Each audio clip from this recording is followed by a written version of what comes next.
Welcome to Game of Thrones, fanfiction. Today's adventure, what if Ned Stark discovered Littlefinger's schemes before his execution? If you haven't already, smash that subscribe button and ring the bell so you never miss a story. Now, let's begin. Chapter 1. The black cells were colder than the wall, or so it seemed to Eddard Stark, though he had never set foot beneath the ice. The cold here was different from the clean cold of the north. It was the cold of stone that had forgotten the sun, of damp that crawled into a man's bones and lay there like a sickness, of darkness so absolute it pressed against the eyes until a man saw color where there was none. Ned lay on his back upon the straw and stared up at a ceiling he could not see, and tried to remember the smell of the gods' wood at Winterfell. He could not. The smells here were different. Old piss and older stone. Rats and the rats' droppings. The iron tang of his own blood where the manacle had chafed his wrist raw. Beyond the door, somewhere down a corridor he had glimpsed only once between hooded guards, there was a smell he had decided not to name. It was the smell of men who had been forgotten so long they had stopped being men. A torch guttered in its sconce somewhere far away. Its light did not reach his cell, but he could hear it, the soft hiss of pitch, the wet protest of damp wood. He had begun to mark time by torches. When the smell of fresh pitch came down the corridor, a guard had passed. When it faded, the torch had been changed. He thought it happened once a day, but he could not be certain. There was a clepsydra in his head and the water had begun to run dry. His leg pained him. The wound Jaime Lannister had given him in the alley off the Street of Steel had not healed cleanly, and the damp here did it no kindness. When he flexed his foot, fire ran up his calf and into his thigh. He made himself flex it anyway. A man whose body forgot how to move was already half a corpse, and Ned Stark had not yet decided to be a corpse. He had been a fool. That much, at least, was clear to him now. He lay in the dark and watched the truth of it like a man watching a slow tide come in. He had played the Game of Thrones the way a man plays Sivas against children, certain of his pieces, contemptuous of the board. He had ridden into King's Landing with honor as his banner and trust as his sword, and he had been gutted before the first feast. Robert was dead. That was the first stone in the wall, and the heaviest. Robert, his brother by all but blood, dead of a boar's tusk and a skin of fortified wine. Ned had been there when Lancel Lannister, that pretty boy with hair like his cousin's, had come scampering up with the second skin, the strong stuff, the stuff Robert never drank when he hunted because he knew his own weakness. Ned had seen the boy and thought nothing of it. A page bringing wine. A king who liked his wine. The hunt was the hunt. He had been a fool. Cersei. The thought of her made his hands tighten on the straw until he felt the dry stalks bite his palms. Cersei had killed Robert as surely as she had cuckolded him, and Ned had given her the warning. 3 children, all of them Jaime's. He had told her to flee and she had laughed at him with golden eyes, and somewhere between his honor and her ambition the king had died on a boar. And Ned had let her have the time to do it. Honor. The word tasted like iron in his mouth, like blood, like the irons on his wrists. But Cersei alone could not have done all of it. Cersei was a hammer. Cersei was the sort of woman who, given a problem, looked about for a head to break. The pieces of this game had moved too cleverly for Cersei. The gold cloaks turning in the throne room, every man of them, the moment Janos Slynt gave the word. Ser Barristan dismissed the morning of the first council Ned never lived to attend. Renly fled before Ned could reach him. Stannis vanished to Dragonstone before Robert's body was cool. The Hand's Tower searched, his men killed, his daughters scattered. Someone had been moving the pieces a long time before Ned had ever set foot on the board. He thought of Peter Baelish, then, as he had thought of Peter Baelish 100 times in this cell, and like the 100 times before, the thought slid away from him. Littlefinger. The little sparrow of the small council, the man Catelyn had vouched for, the man who had brought him to a brothel to meet a baby that bore Robert's face, the man who had stood beside him at the top of the throne room when Janos Slynt's gold cloaks had drawn their blades. I did warn you not to trust me. Peter's voice in his memory was light and amused. The dagger at his throat had been very cold and very real. Ned had thought, in that moment, that he would die there and then on the dais. He had not. They had taken him alive. He had wondered, in the hours since, why. He understood part of it now. A dead Stark on the throne room floor was a war. A live Stark in the cells was a hostage and a confession waiting to be coaxed. Cersei wanted his head, but Cersei wanted his son's swords more, and a captive hand might yet command them to lay them down. But that was Cersei's reason. He did not believe it was Peter's. The straw rustled. Ned turned his head, slowly, because turning his head quickly made the dark spin. There was a sound at the door, the wet scrape of a key being fitted into a lock that had not been oiled in a generation. He heard the iron move and then he heard the hinges, and then he saw the torch. It was a small torch, pitch over a stick of pine, and the man who held it had done so often enough to keep his face out of its light. Ned saw a heavy figure in a coarse robe, the kind a Septon might wear, save for the smell of the man, which was not Septon. It was perfume, very faint, lavender and something sweeter, almost feminine. "Lord Eddard," said the figure, and Ned knew the voice. He had heard it in the small council chamber and he had heard it in Robert's bedchamber and he had heard it, once, in his own solar. "Lord Varys," he said. The eunuch pulled the door behind him, very gently, and set the torch in a sconce by the wall so that the light fell on Ned and not on himself. Ned saw the rounded shoulders, the soft hands, the chains that were not there because tonight Varys did not choose to wear them. "My poor lord," said Varys. "I have brought you wine, and a little bread. The wine is watered, alas. The queen would not wish you too clear-headed." "Then she's a fool," said Ned. "A clear head will not save me from her." "Will it not?" Varys came forward and crouched, with surprising grace for so soft a man, and held out the bread. "Eat. Slowly. Your stomach has shrunk." Ned ate. The bread was stale at the crust and damp at the heart, and tasted of life. He chewed and he watched the man who had brought it. "Why are you here, Varys?" "To see if you can be saved, my lord." "And can I?" "That depends on what you mean by saved." Varys folded his hands across the slope of his belly. "Your honor cannot be saved, I fear. The queen will have your knee or she will have your head. The two are not so different to her as you might suppose. As to your life, that is a different question. Cersei wishes to keep you alive long enough to break Winterfell. Joffrey wishes to crown his reign with your blood. They will quarrel, and one of them will win, and I cannot yet tell you which. And my daughters? Sansa is at court. She prays for you each morning to anyone who will listen. Joffrey listens, sometimes. A small, precise pause.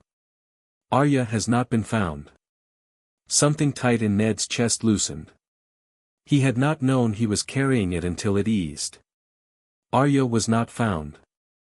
Arya, then, was alive, somewhere, perhaps with Yoren or perhaps in some baker's loft, but not in Cersei's hand. "Tell me what you want of me, Varys." "I want what I have always wanted, my lord.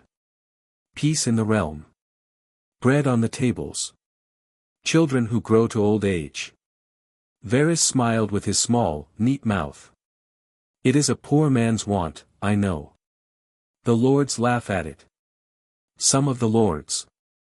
"Yes." Varys's eyes glinted in the torchlight. "Not all. There are a few in this city who want other things. Your old friend Lord Baelish, for one." Ned felt the world stop. He had not let his face change. He had been Lord of Winterfell and Hand of the King, he had been Robert's friend, he had stood over his father's bones and his brother's bones with a face like the stone of a hill. He did not let his face change now. But within him, where the cold had been, something hot moved. "What does Baelish want?" he said, after exactly long enough. "What he has always wanted, my lord." Varys's smile did not falter, but something behind his eyes was watching very carefully now. Lord Baelish wants Lord Baelish to be more. More gold. More power. More titles. More women who would once have laughed at him and now must smile when he passes. That is what every man at court wants. Yes, said Varys. But Lord Baelish is more patient than the others. He has been wanting a very long time. Varys did not say anything else of him. They spoke of other things. They spoke of Robb, who had crossed the neck. Of Stannis, who had not yet declared himself but would. Of Renly, who had ridden to Highgarden with the speed of a man who has been planning a journey for years. They spoke of Jaime Lannister, captured at the Whispering Wood, and of Tywin's host on the Trident. They spoke of small things. Varys ate none of the bread. When the eunuch rose to go, he paused with his hand upon the door. Lord Eddard, he said. Do you know whose blade was at your daughter's throat upon the dais? When the gold cloaks turned. I saw a sworn sword, said Ned. One of Baelish's hirelings. Yes. One of Lord Baelish's hirelings. Curious, is it not, that a master of coin should keep so many men with swords? A master of coin has need of pens, and ledgers, and clever clerks. Swords cost gold. Swords lose gold. And yet he keeps them. Many lords keep swords. Yes, my lord. Many do. But not many lords keep them in the gold cloaks barracks. Not many lords have brothels in 3 cities and friends in 5. Not many lords lend gold to the crown and forget to ask it back, and yet the crown falls deeper into debt with every passing moon. Curious, is it not? Ned said nothing. He did not need to. Varys had not come here to be answered. I would tell you more, said the eunuch softly. But more is dangerous, even for me. I will say only this. The dagger that came so close to your wife's throat in your own bed at Winterfell, your wife brought it here, did she not? She brought it to Lord Baelish, who claimed he had lost it to Tyrion Lannister. The little sparrow of the small council, he sang her a sweet song. Catelyn believed it because she has known him since she was a girl. You believed it because she did. The imp was not at the hands tournament when that dagger left its master's hand. He was on the wall. Varys laid his hand upon the door. Good night, my lord. Eat the bread. The wine is poor but will help you sleep. I shall come again, if I can. The door scraped open. The torch went with him. Ned heard the lock turn and then the slow shuffle of slippered feet down the corridor. Then the dark closed in and was full of small, scratching things. He did not sleep. He lay on his back upon the straw, and chewed the last crust of the bread, and ran his tongue along his teeth where the dirt of the cell had crusted them, and thought about a dagger. A dagger of common steel, Peter Baelish had said in that long-ago small council chamber. A wager he had lost to Tyrion Lannister at the hands tourney. A simple weapon, easily lost. Catelyn had taken him at his word because she had known him as a boy at Riverrun, because he had been a slim and laughing thing by her father's hearth, because when she had been a girl he had been her shadow and she had been his son. But Tyrion Lannister had been on the wall when the hands tourney had happened. He had ridden north with Ned's own son, Jon. Ned had given Tyrion food at his table. Tyrion had drunk Ned's wine. Tyrion had not been at any tourney in King's Landing that summer. Catelyn had not asked. Ned had not asked. Peter had spoken his lie like a song and they had hummed it back to him. Why? The simplest answer first. Peter had owned the dagger. Peter had given it, or sold it, or simply paid the man who had wielded it. The catspaw who had come to murder Bran in his sickbed had been Peter's tool. Peter had wanted Bran dead. Why? Because Bran had seen something. Bran had climbed to where he should not have climbed and seen what he should not have seen. Cersei and Jaime in the broken tower. The boy had fallen, the boy had lived, and someone had decided that the boy must die before he could speak. Cersei had reason to want him silent.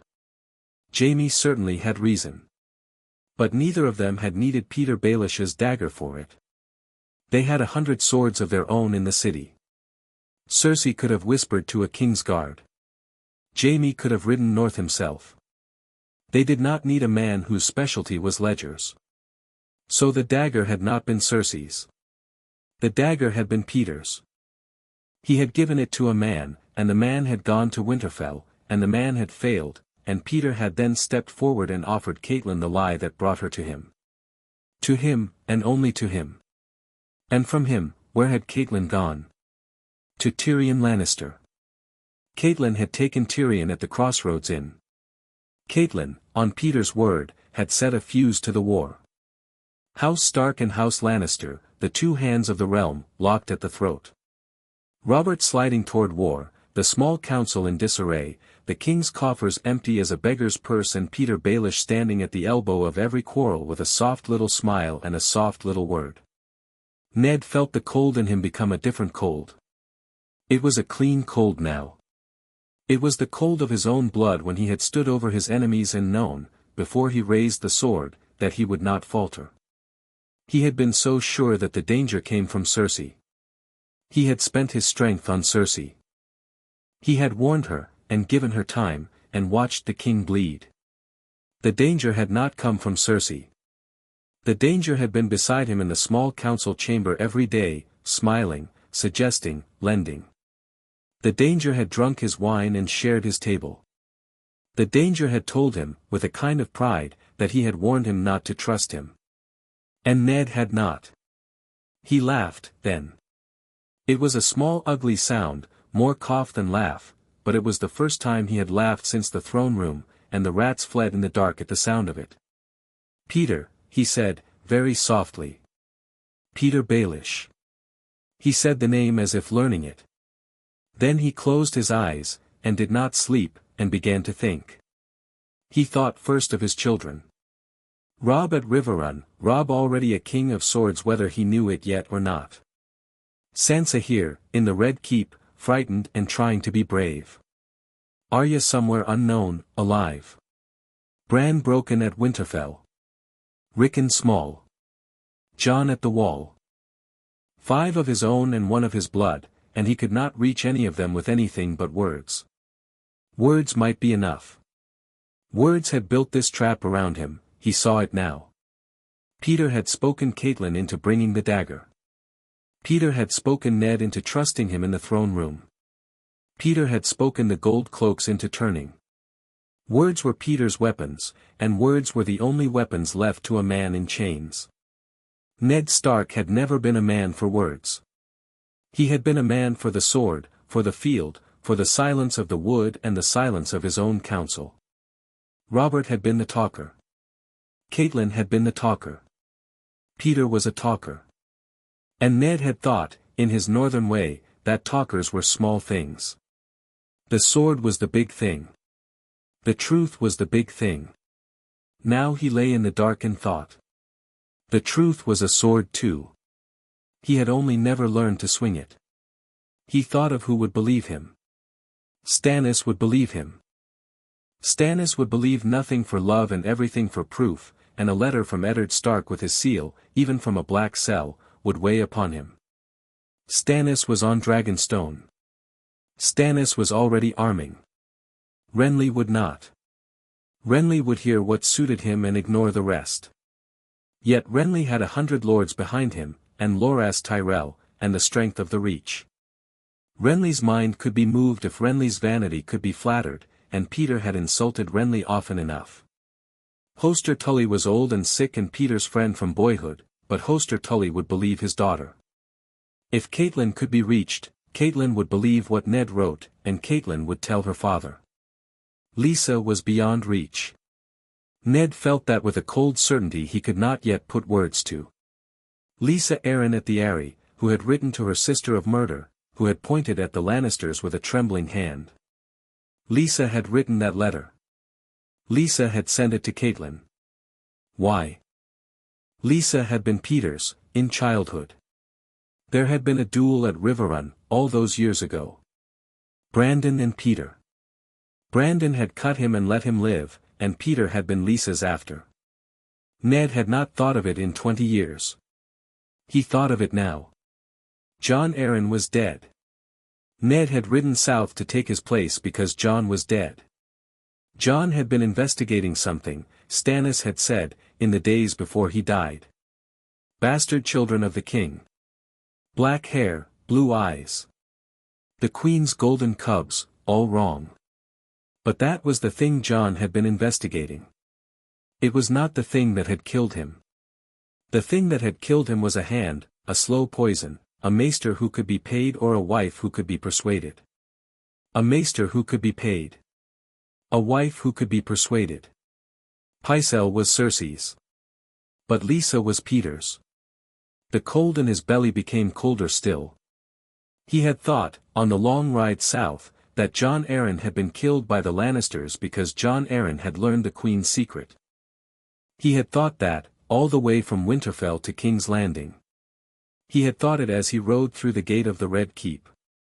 He had thought it when he opened John's chest in the Tower of the Hand and read the names of bastards. He had thought it when Stannis had refused to come to court. He had thought it every day until tonight. He thought it no longer.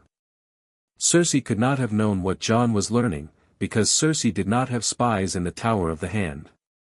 Cersei had Pycelle. Pycelle would have gone to her after the fact. Peter, on the other hand, had been on the small council with John for years. Peter, on the other hand, had a wife who had been Lisa Tully and was now Lisa Arryn. Peter, on the other hand, had brothels in 3 cities and friends in 5 and ledgers in a tower of his own. If John Arryn had begun to ask uncomfortable questions about the crown's coin, what man had the most to lose? Ned saw it then, as a man sees the moon when the cloud at last passes. He let out a breath he had not known he was holding. He felt, suddenly, very old, and very tired, and very sure. Somewhere in the corridor a torch was changed.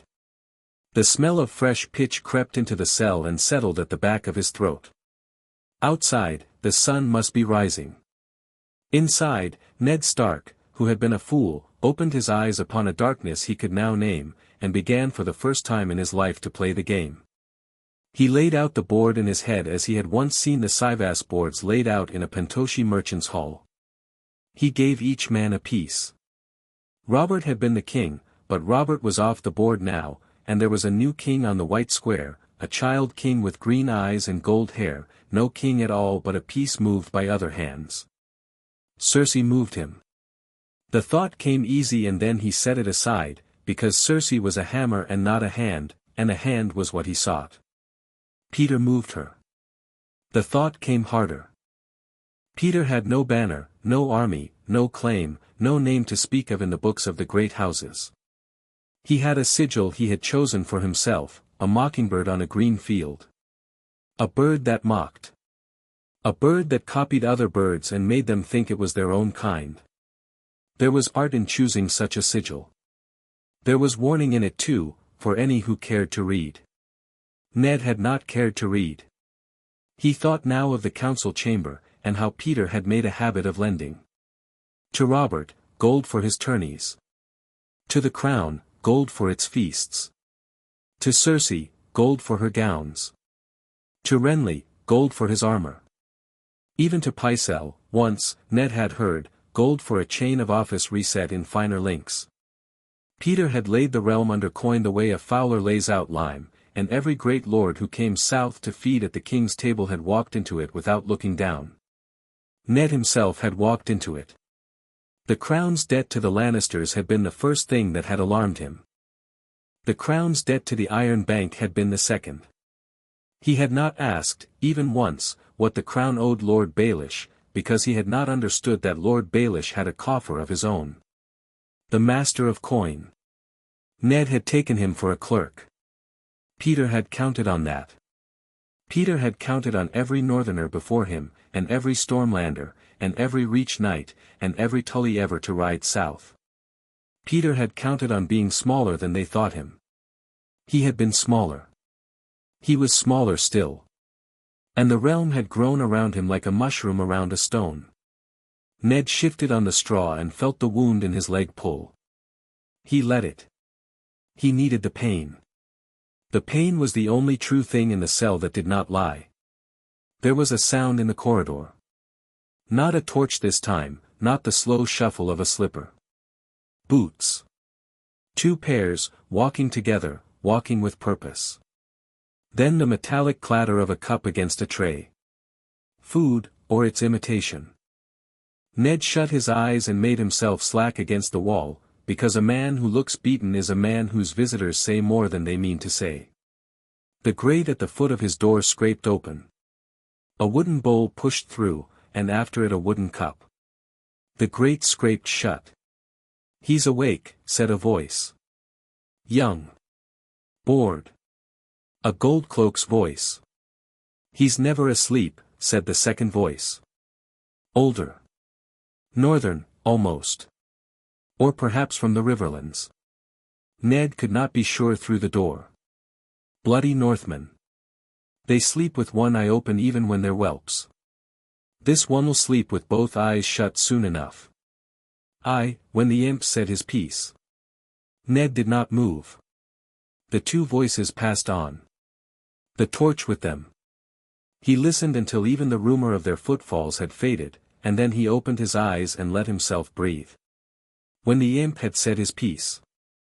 So Tyrion was here, then, or coming, or expected. The imp who had not been at the hand's tourney. The imp who had ridden north with Jon. The imp who had drunk Ned's wine. Cersei had taken him on the road, Catelyn had, on Peter's word, and now somewhere there must be a reckoning of what Tyrion knew and did not. If Tyrion was free, Tyrion would speak. Tywin would have made certain of that. Tywin Lannister did not lose a son and forget the loan. There would be terms. There would be heads. Peter would not want Tyrion's words to be heard. Peter would not want any words to be heard but his own. Ned dragged himself up onto his elbow, slowly, and reached for the bowl. Cold gruel, salt and oats, the smell of horse barley boiled too long. He ate. The eating made his head clear. He thought as he chewed.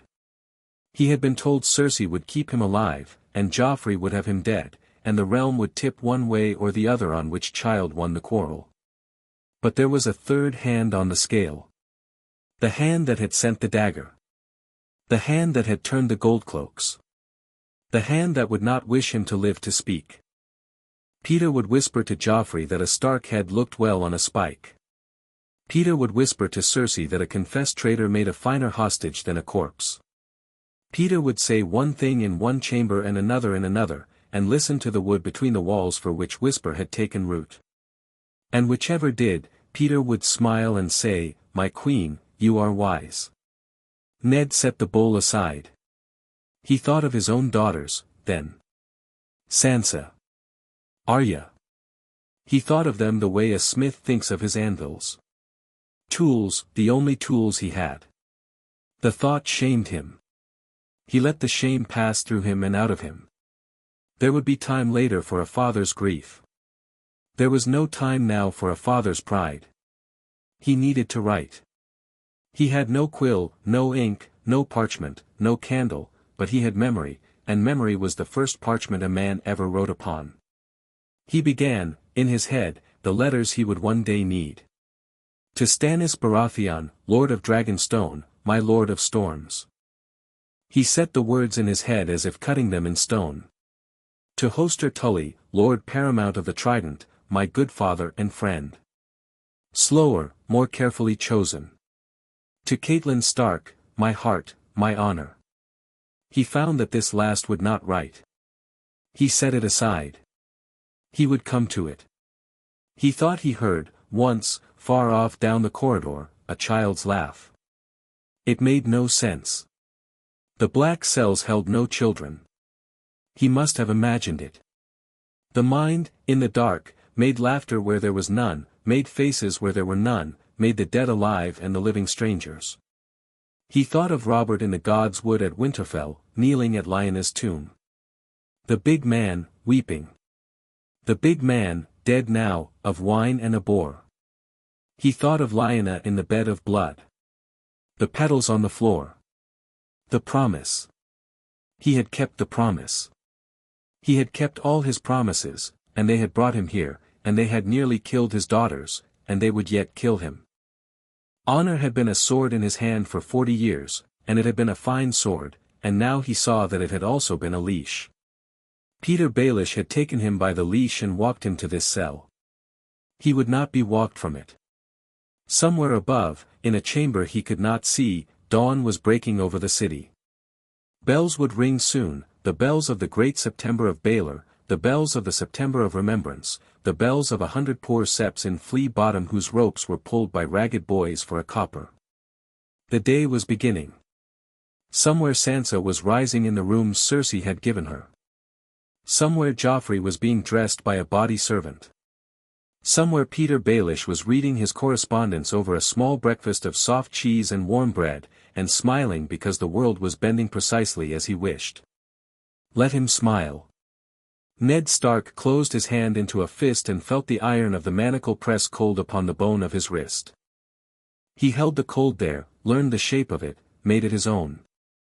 Then he opened his hand and laid it flat upon the straw, and slept, at last, for the first time since the throne room, with a hard small smile upon his lips. When he woke, he was a different man. Chapter 2 Threads of Deceit. The world above was a rumor in the black cells. Time came down through the stone in fragments and a man had to fit them together to know an hour from a day from a week. Ned counted by the bells of distant septs. He counted by the changing of guards. He counted by the bowls of cold gruel that arrived at uncertain intervals and the oily smell of fresh pitch when a torch was renewed. By his reckoning he had been beneath the Red Keep for 9 days when Yoren came. In those 9 days he had learned the floor of his cell as a man learns the back of his own hand. He had paced it when he could pace, 2 strides one way and 3 the other, and let it teach him its slope toward the drain in the corner where a thin trickle of water ran always, smelling sometimes of rain and sometimes of worse. He had learned the ceiling by the cracks he could not see but felt with the air above him, the weight of stone bowing slightly at the center. He had learned the door, the iron of it, the wood within, the slot where the bowls came and the smaller slot where the eye of the guard sometimes paused. He had learned the dark, until the dark itself learned him in return. He had also learned, in those days, the names of his enemies. He had been making a list. He had no ink and no parchment, but he had a stone he had pried from the wall and a long bone of straw he had bitten from the bedding, and with these tools he scratched his marks into the underside of the wooden bowl when no eye was at the slot. He scratched them small. He scratched them shallow. The marks would not last the next scrubbing, but he did not need them to last. He needed only to look at them while they were there and let his mind take their shape. LF. That was Peter. CL. That was Cersei. J. That was Joffrey, for now. S. That was Slint, of the gold cloaks. V. That was Varys, with the question mark, because Varys was a piece he could not yet read. P. That was Pycelle, who would always be someone's man and never a master himself. R. That was Renly, who had run. S. That was Stannis, who had not. He stared at the marks and traced them with his fingertip. He thought of how Peter's mark connected to so many of the others. Peter to Joffrey, by counsel. Peter to Cersei, by debt and flattery. Peter to Slint, by a great many quiet purses and a barony's worth of land in Harrenhal whispered over wine. Peter to Pycelle, perhaps, by way of small favors. Peter to Lysa, who was not on the bowl and could not be marked, because there was no one piece he could draw to mean Lysa. Lysa was a wound on a woman's face that stayed open because someone kept picking at it.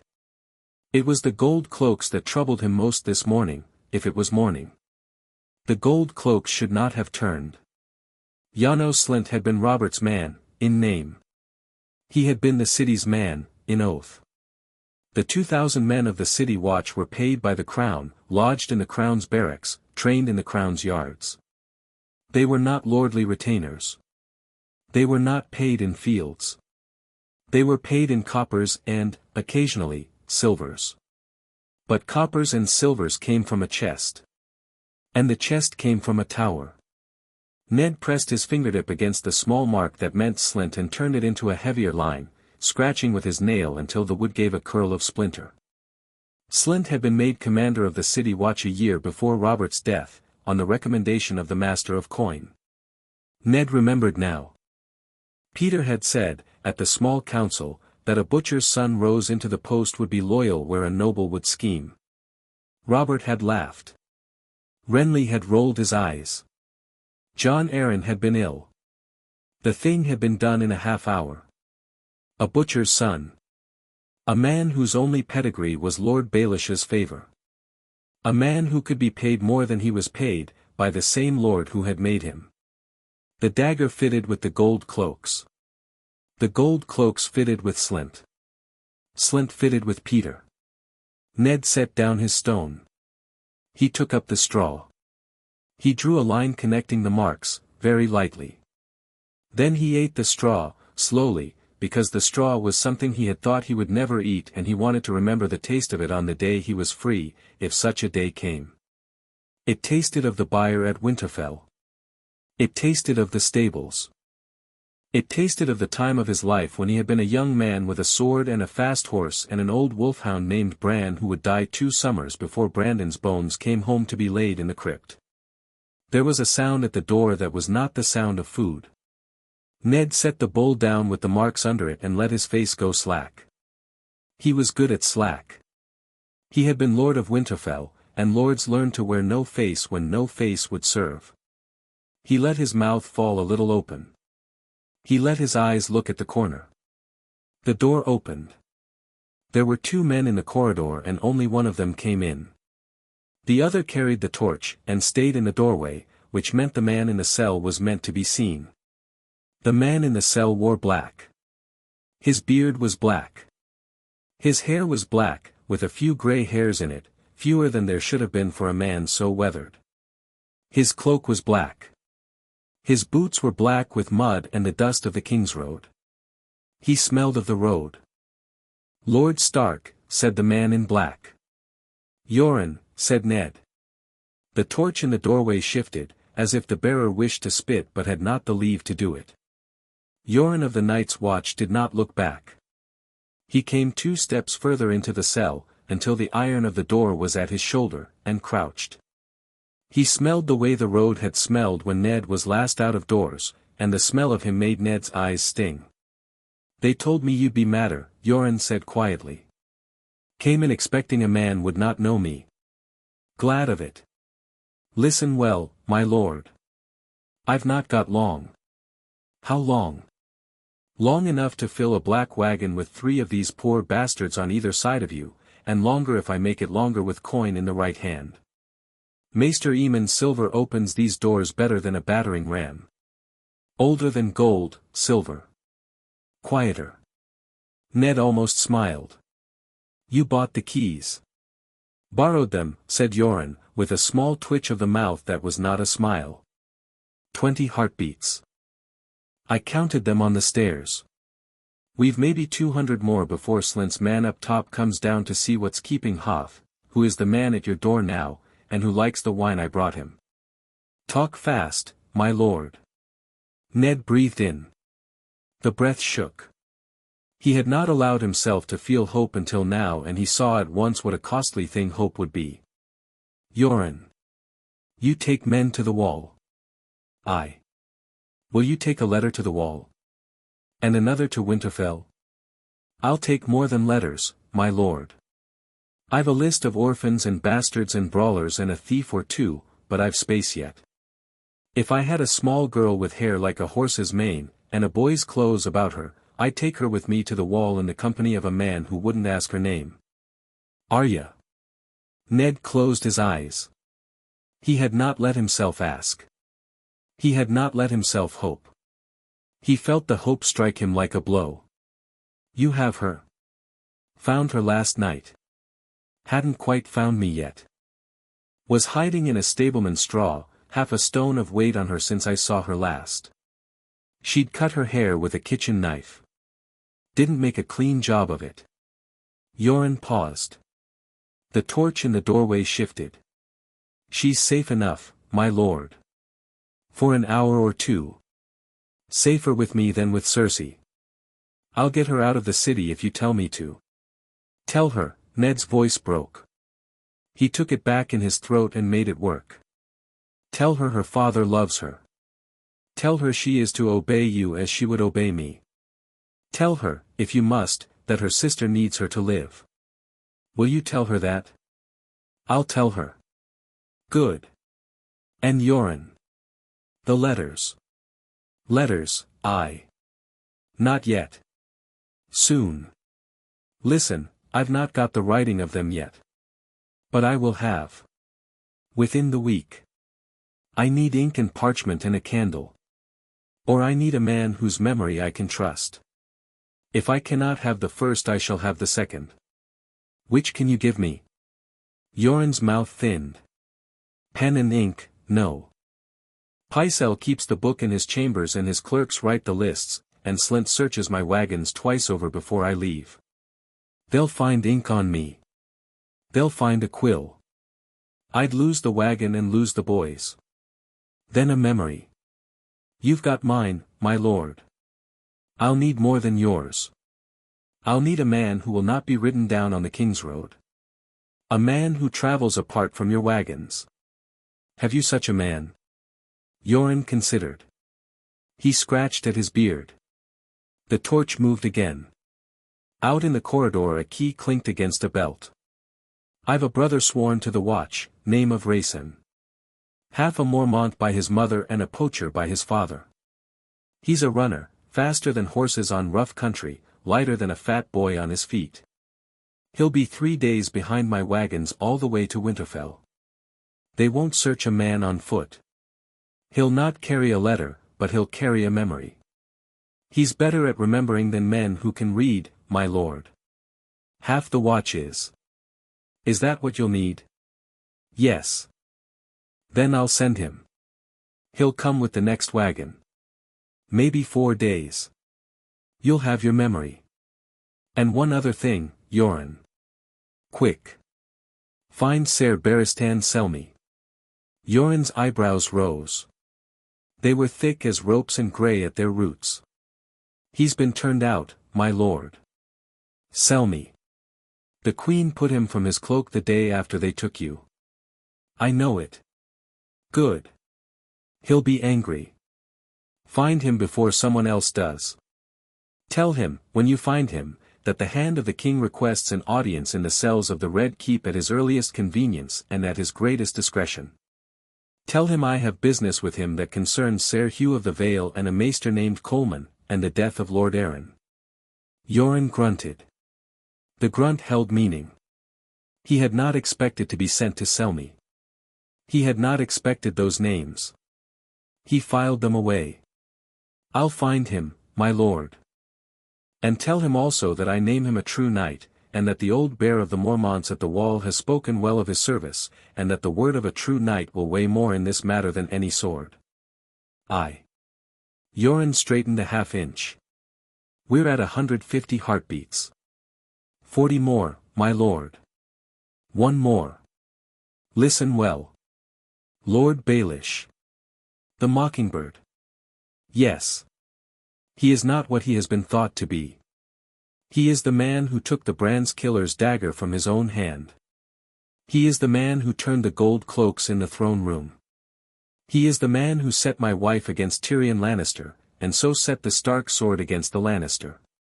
He is the man, I think, though I cannot yet prove it, who poisoned Lord Arryn through Lord Arryn's wife. I will prove it. Yoren, if I do not live to prove it, I charge you to remember it. If a Stark cannot speak it, let a man of the watch speak it. Will you? Yoren did not nod. He did not need to. His eyes did the nodding for him. They were very dark and very tired, and they held Ned's eyes for the space of 3 slow breaths. My lord. I'll remember. Good. Go. Yoren went. The torch went with him. The door clanged. The lock turned. The slippered shuffle of slippered feet and the harder pace of muddy boots came together and parted again, and Ned listened until both were gone. Then he laid his hand flat on the floor of the cell, and breathed out a breath he had been holding for 9 days. Arya. Arya was alive. Arya was with Yoren. He had not been entirely a fool. Some piece of his honor had got his small girl out of the trap. He counted his teeth with his tongue while his heart steadied. He was missing one in the back, on the left. He had not noticed. They had hit him in the throne room with the pommel of a sword and he had spit blood and not noticed. He picked up the bowl and the stone. He drew a new mark beside Peter's. He drew a question, and beside the question, a small wolf's head. He stared at it until he laughed at himself and scratched it out. He was getting fanciful in the dark. The dark made men fanciful. He scratched a small Y instead, for Yoren. And next to it, AR, smaller, for Rayson, the footrunner who would not be searched. And at the top of the bowl, in the place where in the gods would at Winterfell he would have set the heart tree, he scratched AB with a small crown above it, and he smiled because it was the worst drawn crown ever scratched into a wooden bowl, and because he intended that crown for nobody he had loved. He set down the stone. He thought now, more clearly, about the trap that lay around him. Cersei was not sole keeper of the trap. He had been an idiot to think she was. The trap was the Red Keep itself, the throne room and the small council chamber and the 7-towered walls and the men in cloaks of gold and white. The trap was the city, with its 100,000 mouths and the rumor that ran among them like rats in a warehouse. The trap was the realm, where every great lord was waiting to see which way the wind would blow before he set his sails.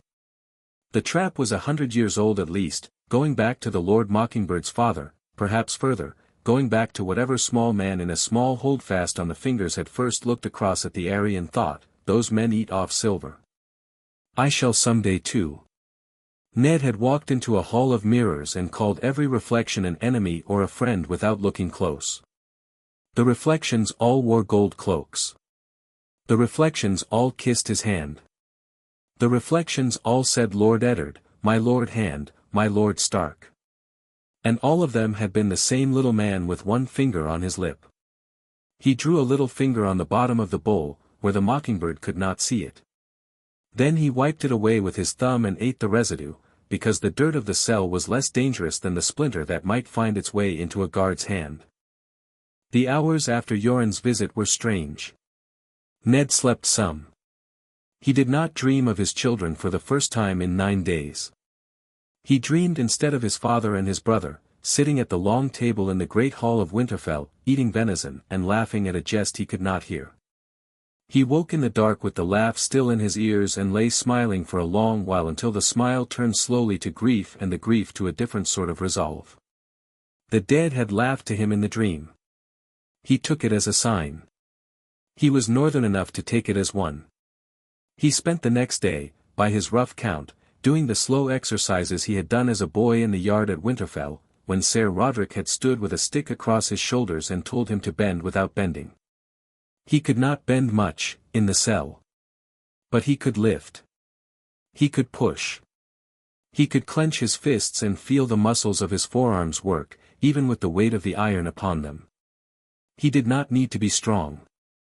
He needed to be alive, and able to hold a quill if a quill should come, and able to walk to the steps of Baelor Sept on the day he must.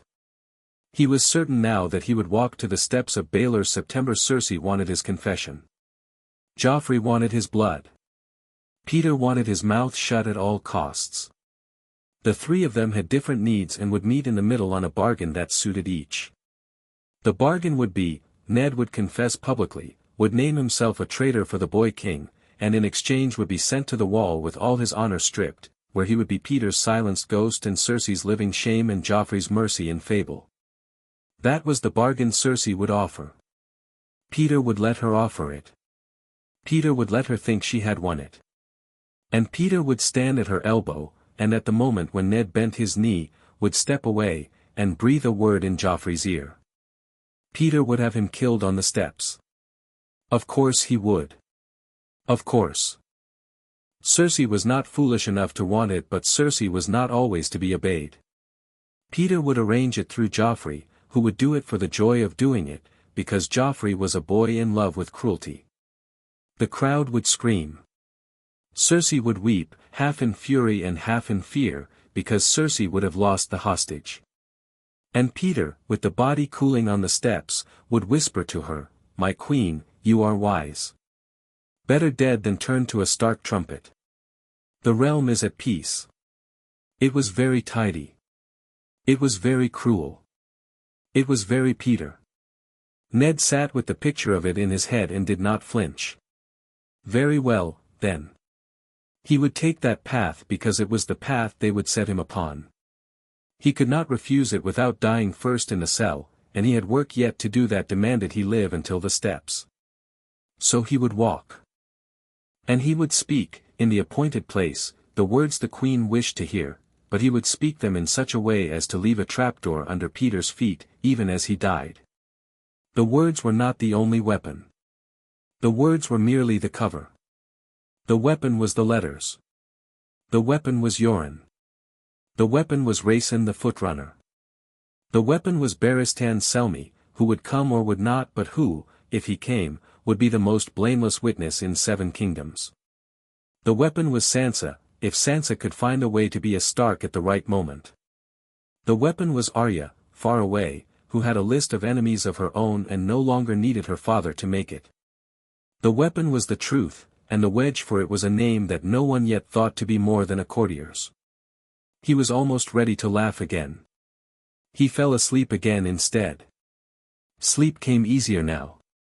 Sleep came as a friend, because sleep let him work without working. In sleep he wrote letters. In sleep he met Catelyn at the gate of Winterfell and gave her the letters and said, "My heart, do not weep, this is not the worst that could come to us." In sleep he saw Robb on horseback at the Twins, a king's host behind him, and Robb's face was Brandon's face, beardless, fierce, Brandon's face come back from the snow. He told Robb in sleep, "My son, I have given you a king's sword and a king's lie. Use both." When he woke it was perhaps midday again, perhaps not. It did not matter. He counted by the work, now, not by the bells. The work had begun. The work had a name, and the name was the writing of letters that did not yet exist, and the name was the careful preparation of a confession that would unmake the man who had crafted his ruin. He said the name aloud to the dark of his cell, very softly, the way a man says a curse he has chosen with care, Peter Baelish. In the corridor a torch hissed, as if startled. Ned Stark closed his eyes and went on writing in his head. That night, or what passed for night, the cell was visited by a different sort of footstep. Not Yoren's heavy traveling boots, not Varys's slipper shuffle, not the bored thump of Hoth the Wynish guard. These steps were lighter. 2 pairs. A man and a boy. Ned had only a heartbeat to compose his face. He had had 9 days of practice at it and it composed itself. The slot at the bottom of the door opened. The torch was higher this time, the light catching the lintel above. A boy's voice spoke, a voice halfway broken between child and man. "Lord Stark." "My lord." "I am here," said Ned. My lord, my master told me to give this to you." I'm not to come in." "He said I was just to push it through." "He said," the voice quailed. The voice was Pycelle's apprentice, Ned thought. The maester's boy, the one who had brought him sweet wine in the Tower of the Hand and now might be bringing something less sweet. The voice tried for boldness and almost found it. "He said for you to drink it tonight." Through the slot came a small clay vessel, sealed with wax. The wax bore an impression Ned could not quite see in the bad light, but the impression was small and precise and not Pycelle's customary chain. He took the vessel. The wax had a faint smell. He lifted it close to his face and sniffed. Old wine and the sharp bitter under it, the kind of bitter that tasted of poppy and something else, sweet sleep, maybe, or worse. "Tell your master," Ned said, mildly, "that I have already drunk this evening, and shall keep his gift for the morrow." "And my lord, go, boy." The corridor is no place for a maester's apprentice past dark. The boots departed quickly. The lighter footsteps fled. Ned set the vessel down very carefully on the stone, very far from his straw, and considered who in the Red Keep should wish to send him a poison cup tonight that had not wished to send him one yesterday. Cersei would not. Cersei wanted him alive for the bargain. Joffrey was a child king and did not yet think of poison. Pycelle would not move without a queen at his elbow, and the queen had not given the order. That left two. It left Peter, who had every reason to wish the poisoned cup. It left Varys, who might wish it for reasons of his own, but who had come here and shared bread with him and spoken Peter's name like a hint hung from a rafter. It was Peter. Peter had grown impatient. Peter had heard, by some little bird of his own, that the Hand had been speaking to too many people for a man in the black cells. Peter did not yet know who, did not yet know how many, but Peter did not like what he could not see. Peter would prefer his Stark dead now, before the steps of Baelor's sept, before any words could be sworn before any septon. A natural death in a cell, a man's heart giving out under the weight of his shame and his iron, would be a tidy ending. Cersei would even mourn it, in her fashion. Joffrey would sulk to be cheated of his crowd. Peter would smile. Ned set the vessel into the water of the drain in the corner. He did not break it. He did not pour it out. He merely set it where it could be found, sealed and untouched, by anyone who came looking. A sealed cup of poison, with the maester's mark on it, in the cell of the Hand of the king. Evidence. He laughed quietly to himself. He was learning the shape of this game, and the shape of it was such that even a poisoning could be turned. A man in chains learns to use what is given him, and a man in chains has always one weapon, the willingness to use against his enemy the very gifts the enemy has thought were his ruin. Peter had sent him a cup and Peter had sent him a witness, and now there was a cup with a mark on it and a boy who had carried it past torches and past guards and would tell anyone who was patient with him exactly which staircase he had come down. The boy would not lie to Ser Barristan, Ned thought. The boy was too frightened. The boy would not lie to a maester, if a maester not Pycelle were to ask. The boy would not lie to a steward of the faith. Pieces. Pieces moving. Pieces falling onto the board exactly where Ned needed them. He smiled in the dark. He did not sleep that night. He sat against the wall with his knees drawn up, and listened to the drip of water in the corner where a sealed cup lay, and counted the heartbeats of his enemy. Chapter 3 The smuggler's daughter Sansa Stark walked the gardens of the Red Keep that morning with her septa at her side and a Lannister guardsman at her back, and the wind from the Blackwater carried up the smell of fish and tar, and she pretended that she had never been a child. She was 12 years old. She had been 12 years old when her father had been taken on the dais, and she was still 12 years old now, but a different sort of 12, the sort that no longer believed in songs. She had cried, at first. She had cried in the room Cersei had given her, and she had cried in the sept when she lit her candle for her father, and she had cried in the bathwater that the Lannister handmaids had drawn for her with too much rosewater and too little kindness. She had cried in front of Joffrey and learned not to. She had cried in front of Cersei and learned to stop sooner. She had not cried in front of Peter Baelish, because Peter Baelish had said to her, very softly, the second time he had come to escort her to court, that a beautiful woman who weeps before her enemies gives them a tool with which to cut her. He had given her a silk handkerchief. She had thanked him because she had been taught to thank. She had used the handkerchief to dry her face, and then she had folded it precisely in half, and put it in the pocket sewn into the inside of her gown, and she had not cried again where any Lannister could see her. She thought of Peter Baelish often, in those days. She thought of him because she had to. He was the only man in the Red Keep who spoke gently to her, the only one who called her child without the curl of mockery, the only one who gave her gifts that did not seem to come with a hook in them. He had given her an embroidered silk pouch in which to keep her pins. He had given her a new ribbon for her hair, after Cersei had shorn an inch off the end and laughed about it. He had given her, twice, a little cake with sugared violets, because he had found out somehow that her mother liked them and had decided that her mother's daughter must too. He frightened her.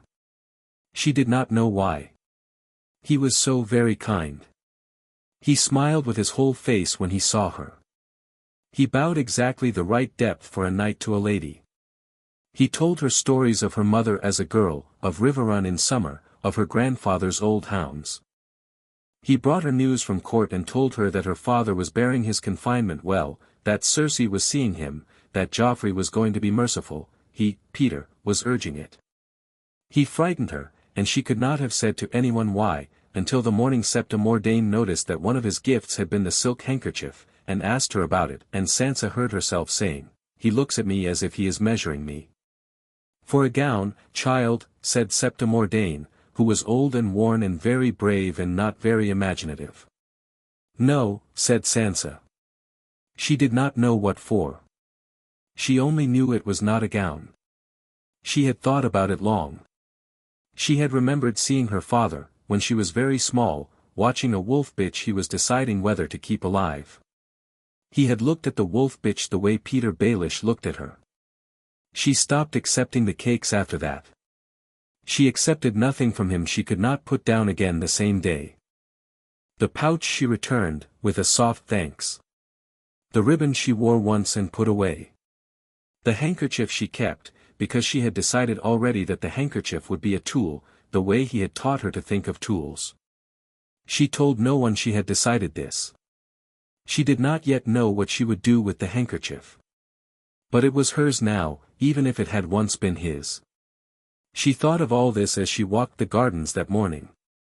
She thought of it as she did every morning, because thinking of it kept her sharp, and being sharp was the only thing keeping her alive.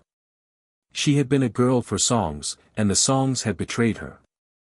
Knights were not chivalrous. Queens were not kind. Princes were monsters, and lords were monsters, and the white cloaks of the King's Guard meant nothing. The only true thing was sharpness. Sharpness, and silence, and the careful choosing of words that would not cut you when you spoke them. She walked the gardens with her Septa, and she thought of her father, and she said nothing of him aloud.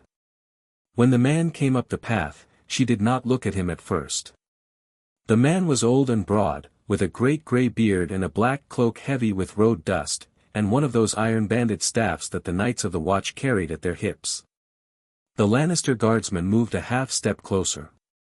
The Septa frowned. "My Lady Sansa," said the man, in a voice very low, very quick. "I'm sworn to the wall, and to your father. There's a friend of mine wishes a quiet word with you, and the Holy Septa, by your leave." "My lady is not to speak with," began the guardsman. "He is sworn of the Watch," said Septa Mordane sharply. The Septa was very brave. "He may speak in my hearing and the lady's. The Watch has no quarrel with any kingdom of this realm, and Lord Mormont himself wrote to your queen but a fortnight past. He may speak." The guardsman flushed. He did not move further. He did not move back. He stood, and he was a Lannister man and he had his orders, but he did not have the right to forbid an old Septa whose face had reproved kings. The man in black cloaked their corner of the path with his bulk. He spoke softer than the wind. "Lady. Do not start. Do not turn your head. I'll be quick. Yoren of the Watch sends his good wishes. Your father lives. Your sister lives. Your sister is with us. We ride for the wall in 3 days, with a black wagon and a letter for the old bear. Will you write your father a line, my lady? On a scrap of cloth, if you have one. We've got no parchment safe, but cloth a man can hide in his sleeve." Sansa felt her heart drop into her belly and rise into her throat at once. Arya. Arya was alive. Arya was with the Watch. She did not weep. She had learned not to weep. She drew a breath instead, and she thought of the silk handkerchief in the pocket of her gown. "Septa," she said. "I think I have a stone in my slipper. Will you walk with me to the bench yonder?" "Of course, child." They sat. The Lannister guardsman, decent man if a Lannister, turned his shoulder and pretended to study a hedge of laurel. The man in black bent over Sansa's foot as if helping the Septa loosen the lace. Septa Mordain, who had taught her embroidery, took the silk handkerchief from her pocket and palmed it without comment, and pressed it into Sansa's hand. Sansa had a small steel needle pinned inside her bodice. She had taken to wearing it there a week ago, because she had been Brandon Stark's niece even if she did not think of him often, and because she had noticed that the women of the court did not search their own gowns. She freed the needle. She bent over her foot. She used the needle as a pen and her own thumbprick as the inkwell. She wrote on the silk in tiny Stark letters that her Septa had taught her years ago, beside the fireplace at Winterfell while the wind howled in the Godswood. She wrote with blood that bloomed in tiny dots and would dry brown. Father. I am safe. Joffrey is cruel but does not yet harm me. Arya and Yoren wait to ride. Ser Barristan was sent away in anger and has been seen drunk in a flea-bottom inn. Peter Baelish has been very kind. He brings me cakes. I do not eat them. He looks at me as you used to look at the wolf bitch you were deciding to keep alive. Mother loved him as a girl. Father, do not trust him. I love you. She could fit no more on the cloth. The needle ran dry. She bent low and pretended to weep into her slipper, and the tears she did not have to feign she let come for once. The Septa took the cloth from her, and folded it as carefully as if it were a holy relic, and pressed it into the man's hand. The man tucked it into the wide cuff of his black sleeve, and rose. My thanks, lady, he said, very quietly. And to you, Holy Mother. I'll trouble you no more. He went. He did not bow as a knight bows. He bobbed his head, in the way of watchmen, and walked off down the path of the gardens like an old man of no consequence with a road still ahead of him. The Lannister guardsmen watched him go with eyes that did not register him, because his eyes were on Sansa, who was wiping her foot with her gown's hem. Sansa, in this hour, understood for the first time what it was to have a face that gave nothing. When the man was gone, she stood up. She tested her foot. She told the Septa she felt a little sick. The Septa took her in. The Lannister guardsman, decent man if a Lannister, walked half a pace behind, and did not know that the lady before him had just sent words into the cells beneath his feet that would, in time, unmake the very lord whose silk handkerchief had once been pressed into her hand. Down in the black cells, late in that same day, a slip of bloodied silk came into Ned Stark's cell.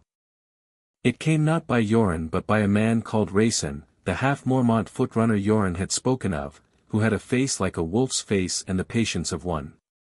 Rayson did not enter the cell. He spoke to Ned through the eye-slot of the door, in a voice like the slither of cloth on stone. My lord. From Yoren. From your daughter. The silk came under the door. It came so thin and so light that for a moment Ned thought it was paper after all. He took it with hands that surprised him by trembling. He unfolded it on his palm. The light from the corridor's distant torch did not reach him, but the silk had been written on, and writing on silk in blood is a thing one feels. The Stark letters rose under his fingertips like a child's small bones. He read with his fingers what his eyes could not see. He read 3 times. He read until the words were carved into him as deep as his name. He looks at me as you used to look at the wolf bitch you were deciding to keep alive. The pain that came was not Sansa's pain, though it was made of her pain. It was Ned's pain, his alone. He had thought, when Cersei had come for his daughters in the throne room, that he had felt the worst pain a father could feel. He had been wrong. The worst pain was a child writing in her own blood that her father had taught her, by his own example, to recognize the look of a man weighing meat. He pressed the silk to his face. He did not weep. He was past weeping. He pressed it to his forehead, and to his lips, and to his beard, and breathed in the very faint scent of Sansa, which was rosewater and fear and the smell of girls' embroidery. Then he folded the silk into his cuff, where Sansa had folded it, where Yoren's man had folded it, and lay back against the wall. Peter Baelish had been very kind to his daughter. Peter Baelish had brought her cakes. Peter Baelish had measured her, for whatever Peter Baelish wished a Stark girl for, and Peter Baelish would not have her. Not while Eddard Stark drew breath.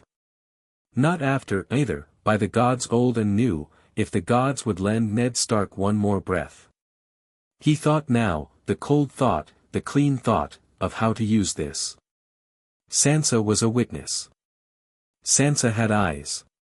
Sansa had the silk and Sansa had the needle, and Sansa had the wit to use them both. He had not given her this wit. The wit was hers. He had given her songs and dancing lessons and a scepter to teach her gentleness, and Cersei had given her a brutal awakening, and from that brutal awakening, by some old Stark instinct, his daughter had begun to make a knife of herself. He could not save her with his life. That was clear to him now. His life was already spent. But he could do for her, with his death, what his life had failed to do. He could hand her a weapon to walk away with. He thought of Lysa Arryn. He had not been able to think clearly of Lysa for 9 days. The thought of her had hurt his head. Lysa was the wound on the body of the realm that no one had ever set right, the wound that had begun bleeding 20 years ago when a slim boy with a smile had been cut down at Riverrun by Brandon Stark and had risen with a new smile. Lysa was Peter's, in some way that went deeper than rooms and gowns. Lysa was a vault he had filled with himself, and a mouth he had filled with his lies, and a hand he had moved when it suited him. Lysa had written the letter to Catelyn. The letter had said the Lannisters had killed Jon Arryn. Catelyn had ridden south. Catelyn had taken Tyrion at the inn. The war had begun. But Lysa had not killed Jon Arryn. Lysa had not the steel in her for that. Lysa was a fragile woman with a fragile boy and a fragile mind, and fragile things do not poison their husbands by their own hand. Fragile things need to be told, and shown, and led to the cup. Peter would have led her. Peter would have stood very near, and put his hand on the back of her neck, and breathed into her ear that her boy was in danger, that her sister was in danger, that the Lannisters would steal her son's birthright and her sister's husband and her own home. Peter would have whispered the cup into her hand. Peter would have put the powder into the cup. And after Jon was dead, Peter would have told Lysa what to write to Catelyn. Why Catelyn? Because Catelyn was Peter's other half-conquest, the older sister he had never bedded but had always wanted, and the man who did not get the older sister knew that to set the older sister's husband against the Lannisters was to make the older sister's husband a corpse in good time. Catelyn would believe Lysa because Lysa was her sister. Catelyn would send word to Ned. Ned would ride. Ned would die.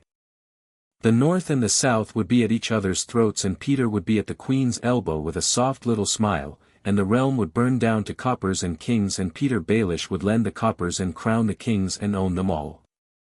Ned saw it now whole. He saw it the way a man sees his own face in a polished shield for the first time after a long battle, dirty and changed and unmistakable. He had no proof. That was the thing he had to face now. He had no proof. He had a girl's letter on silk, which was no proof of anything but a kind man's kindness. He had a vessel of poison stoppered in the drain corner, which was proof of an attempt but not of an architect. He had a dagger of common steel, which was at the bottom of the trident or in the keeping of Catelyn or in the keeping of the Catspaw's brother by now. He had his own memory of conversations in the small council chamber, which were the memories of a single man and would die with him. He needed proof. The proof, he thought, would lie at the Eyrie. The proof would be in Lysa's mouth. The proof would be in the cup that had killed Jon.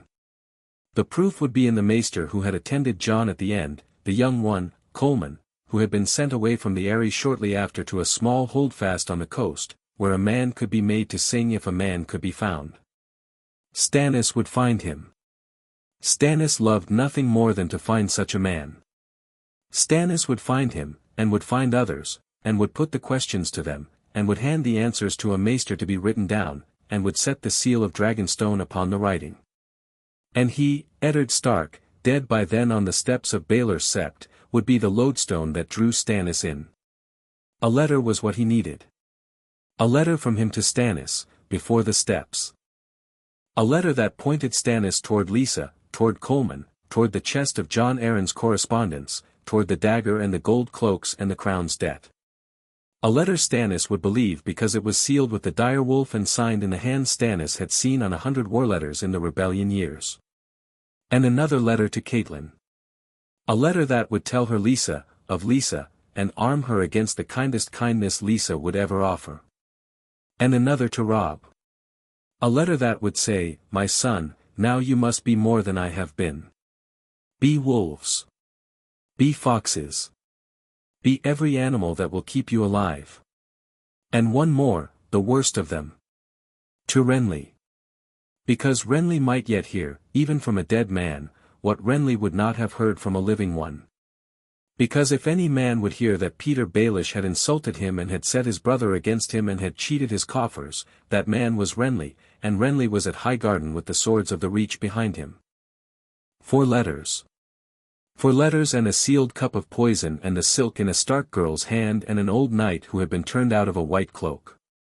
With these things, Eddard Stark thought, lying in his cell with his fingertips pressed against the writing of his daughter, a man might yet pull down the strongest spider's web in 7 kingdoms after his own throat had been cut.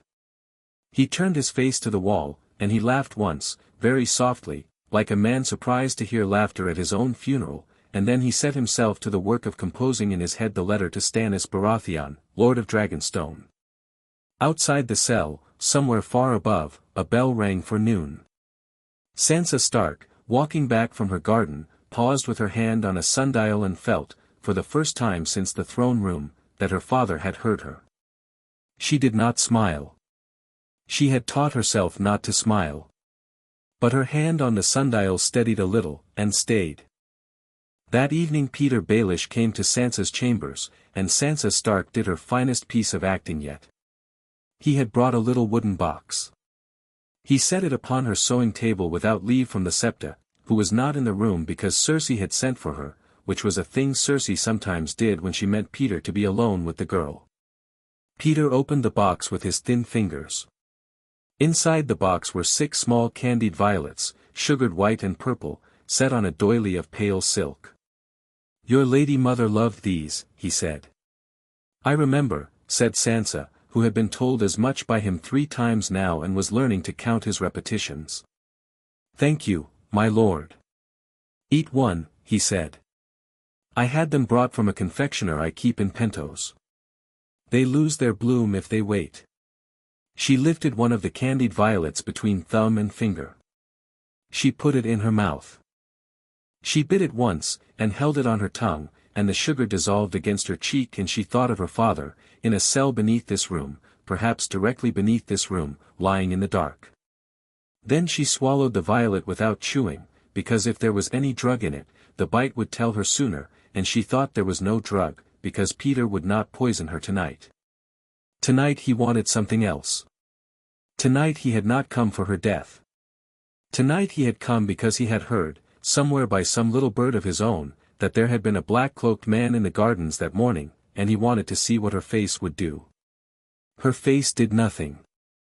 She had practiced. She smiled. She looked, very deliberately, like a girl whose mother loved candied violets. "Lord Baelish," she said. "May I ask you a question?" "Anything, lady." "My father has done a wicked thing," the queen says.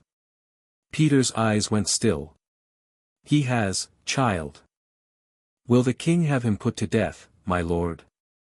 Peter considered her. He took his time. He liked taking his time. He had always taken his time when he wanted you to feel his consideration upon you. "That depends on your father, child. If he confesses his treason, the king may yet show him mercy. He would be sent to the wall." "To the wall? With Ser Yoren?" The faintest pause. The pause was very small but Sansa saw it. She had been watching for pauses now. She had been watching for the things Peter could not perfectly hide. With one of the recruiters of the watch, yes.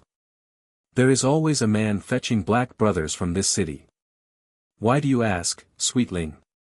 She looked down. She looked at her hands. She made her hands look small. She made her face look small. She wished, with practice, that her face looked the face of a girl who had not been in the gardens that morning and had not seen any black cloak and could not remember any name. My septa told me a story, when I was small. About a knight of the watch who carried lost children to the wall. I thought, perhaps, she let her lower lip tremble. She did not have to feign it. She was 12, and she had been 12 for too long. If my father went to the wall, he would still be alive. He could send me letters. If the king will let him. If the queen will let him. Will they, my lord? Peter looked at her, and Sansa held her face like a careful coin upon a balance, and did not let it tip. Peter smiled.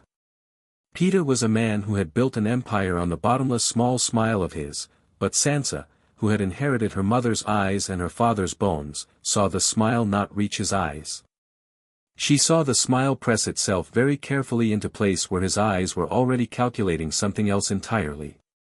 I will speak with the queen, he said softly. I will see what may be done.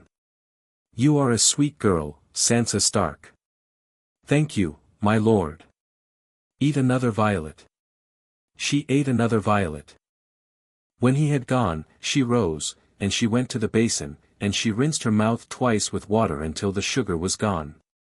Then she opened her embroidery basket, took up a small flat wooden disc of cherrywood, and on the back of it, in tiny stitches she had been practicing for a week now in case she should ever need them, she embroidered 4 Stark words and the date.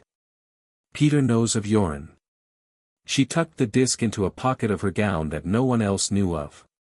The next morning she would walk in the gardens again, and the man with the black cloak would not be there, but Septa Mordane would, and Septa Mordane would carry the disc to the man who had taken the silk, and the man who had taken the silk would carry it to her father, and her father would know, in his cell, that Peter Baelish was sniffing for the wagons of the watch, and would have time, perhaps, to set traps before the wagons rolled. Sansa Stark blew out her candle and went to bed and dreamed, that night, of wolves. Not the small kind, not the timid kind, not the kind in the songs. She dreamed of the great grey wolves of the songs of her father's people, the ones that hunted in the long winters when the trees themselves had bowed under snow. She dreamed of a pack of them, running together. She dreamed she was running with them. She woke in the dawn with frost upon the inside of her windowpane, though it was summer in King's Landing. Chapter 4. The spider and the old knight Varys came again on the night the cherrywood disc reached the cell. The disc came under the door first, between 2 heartbeats of the second watch. Rayson the footrunner, who had a way of speaking through wood without any sound, pushed it through and was gone before Ned could so much as breathe a thanks. The disc was cool in his hand.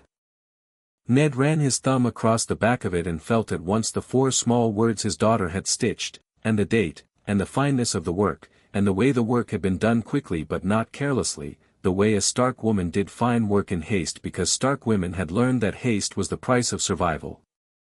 Peter knows of Yoren. He held the disc to his cheek for a long moment.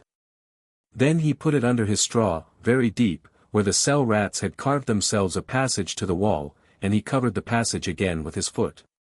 Rayson was already gone. Rayson had been there and not been there, and the disc was in the cell and the disc was not in the cell, and Peter Baelish, somewhere in the Red Keep above, was sleeping in a chamber Sansa Stark had never seen, dreaming of nothing at all, because Peter Baelish did not dream. Half an hour later, perhaps less, Varys came. He did not come with the heavy soft step of his Septon's robes this time. He came in a different costume. Ned heard the boots before he heard the voice, and the boots were the boots of a sworn sword, hard with the studs of a city captain. A dim torch, held low. The slot at the door slid open. Lord Stark. It was Varys's voice, but not Varys's voice. It had been roughened by something held against the back of the throat, a clove, perhaps, or a small coin. The voice was the voice of any city man between 30 and 60. Varys had taught himself many voices over his years. He had built himself a wardrobe of voices the way another man builds himself a wardrobe of hose. Your work is fast, Varys said, very low, through the slot. You know it is dangerous to me. Yes. You know also that what is dangerous to me is also dangerous to you. Yes. Then know this. Lord Baelish has had word from his birds of certain unusual movements. A man of the watch about your daughter. A black wagon being inspected too gently at the mud gate. A maester's apprentice with the chest flu of fear. He has not put it together. He does not yet know to put it together. But he has begun to be suspicious. He will sleep poorly tonight. Good. My lord. May I ask you something? You will ask whether you may or not. Ask.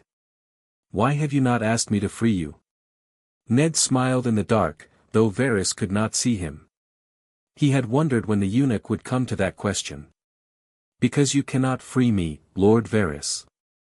I am the master of whisperers. I have spies in 7 kingdoms and 3 of the free cities. I have keys to half the doors of this red keep. There is a passage from the kitchens to the river gate that no Lannister knows, that the boy king himself does not know. I could have you on a fishing boat by dawn. I have considered it. And you have rejected it. Yes. A pause. Why have I rejected it, Lord Stark? Tell me. You have grown clever. Because if you free me, I am a fugitive, and a fugitive hand is a fugitive only. I can prove nothing from a free man's saddle that I cannot prove better from a corpse upon the steps of Baelor's September. I cannot reach Stannis from a fishing boat without becoming Stannis's, and Stannis is not a man one becomes if one wishes to influence him. I cannot reach my son's host without my own death rumor traveling ahead of me to soften the news, and so without my death rumor I cannot give my son the gift I mean to give him, which is the truth set against the lie that has been told of his father. I must die in public, Lord Varys. I must die in such a way that my death is the seal upon a great deal of writing. A live Stark is a fugitive.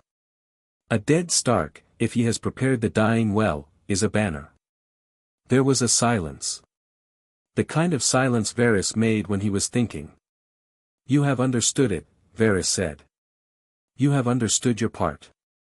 You have helped me to understand it. I am a poor old eunuch with too many birds. I help where I can. Will you help me further, Lord Varys? With what, my lord?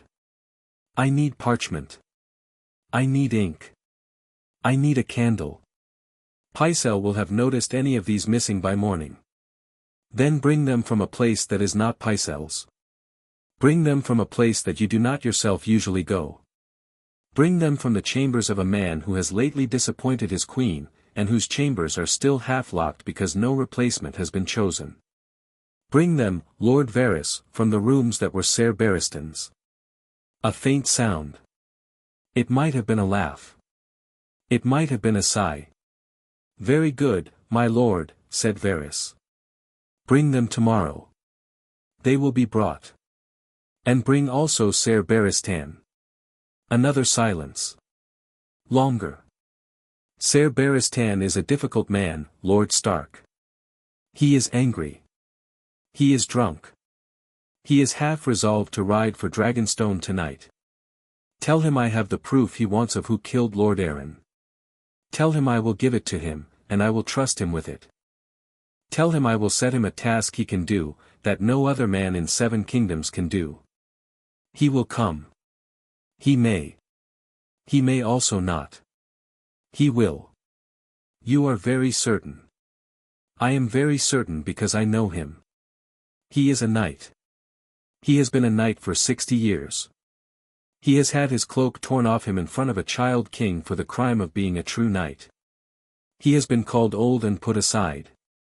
He will sleep tonight beneath some inn's eaves and wake before dawn and resolve to ride for Dragonstone, as you say. He will not ride. He will instead stand in his stockings outside the door of his own old chambers, and he will think of every white cloak that he has known, and he will remember that it is a knight's part to do hard things in dark places.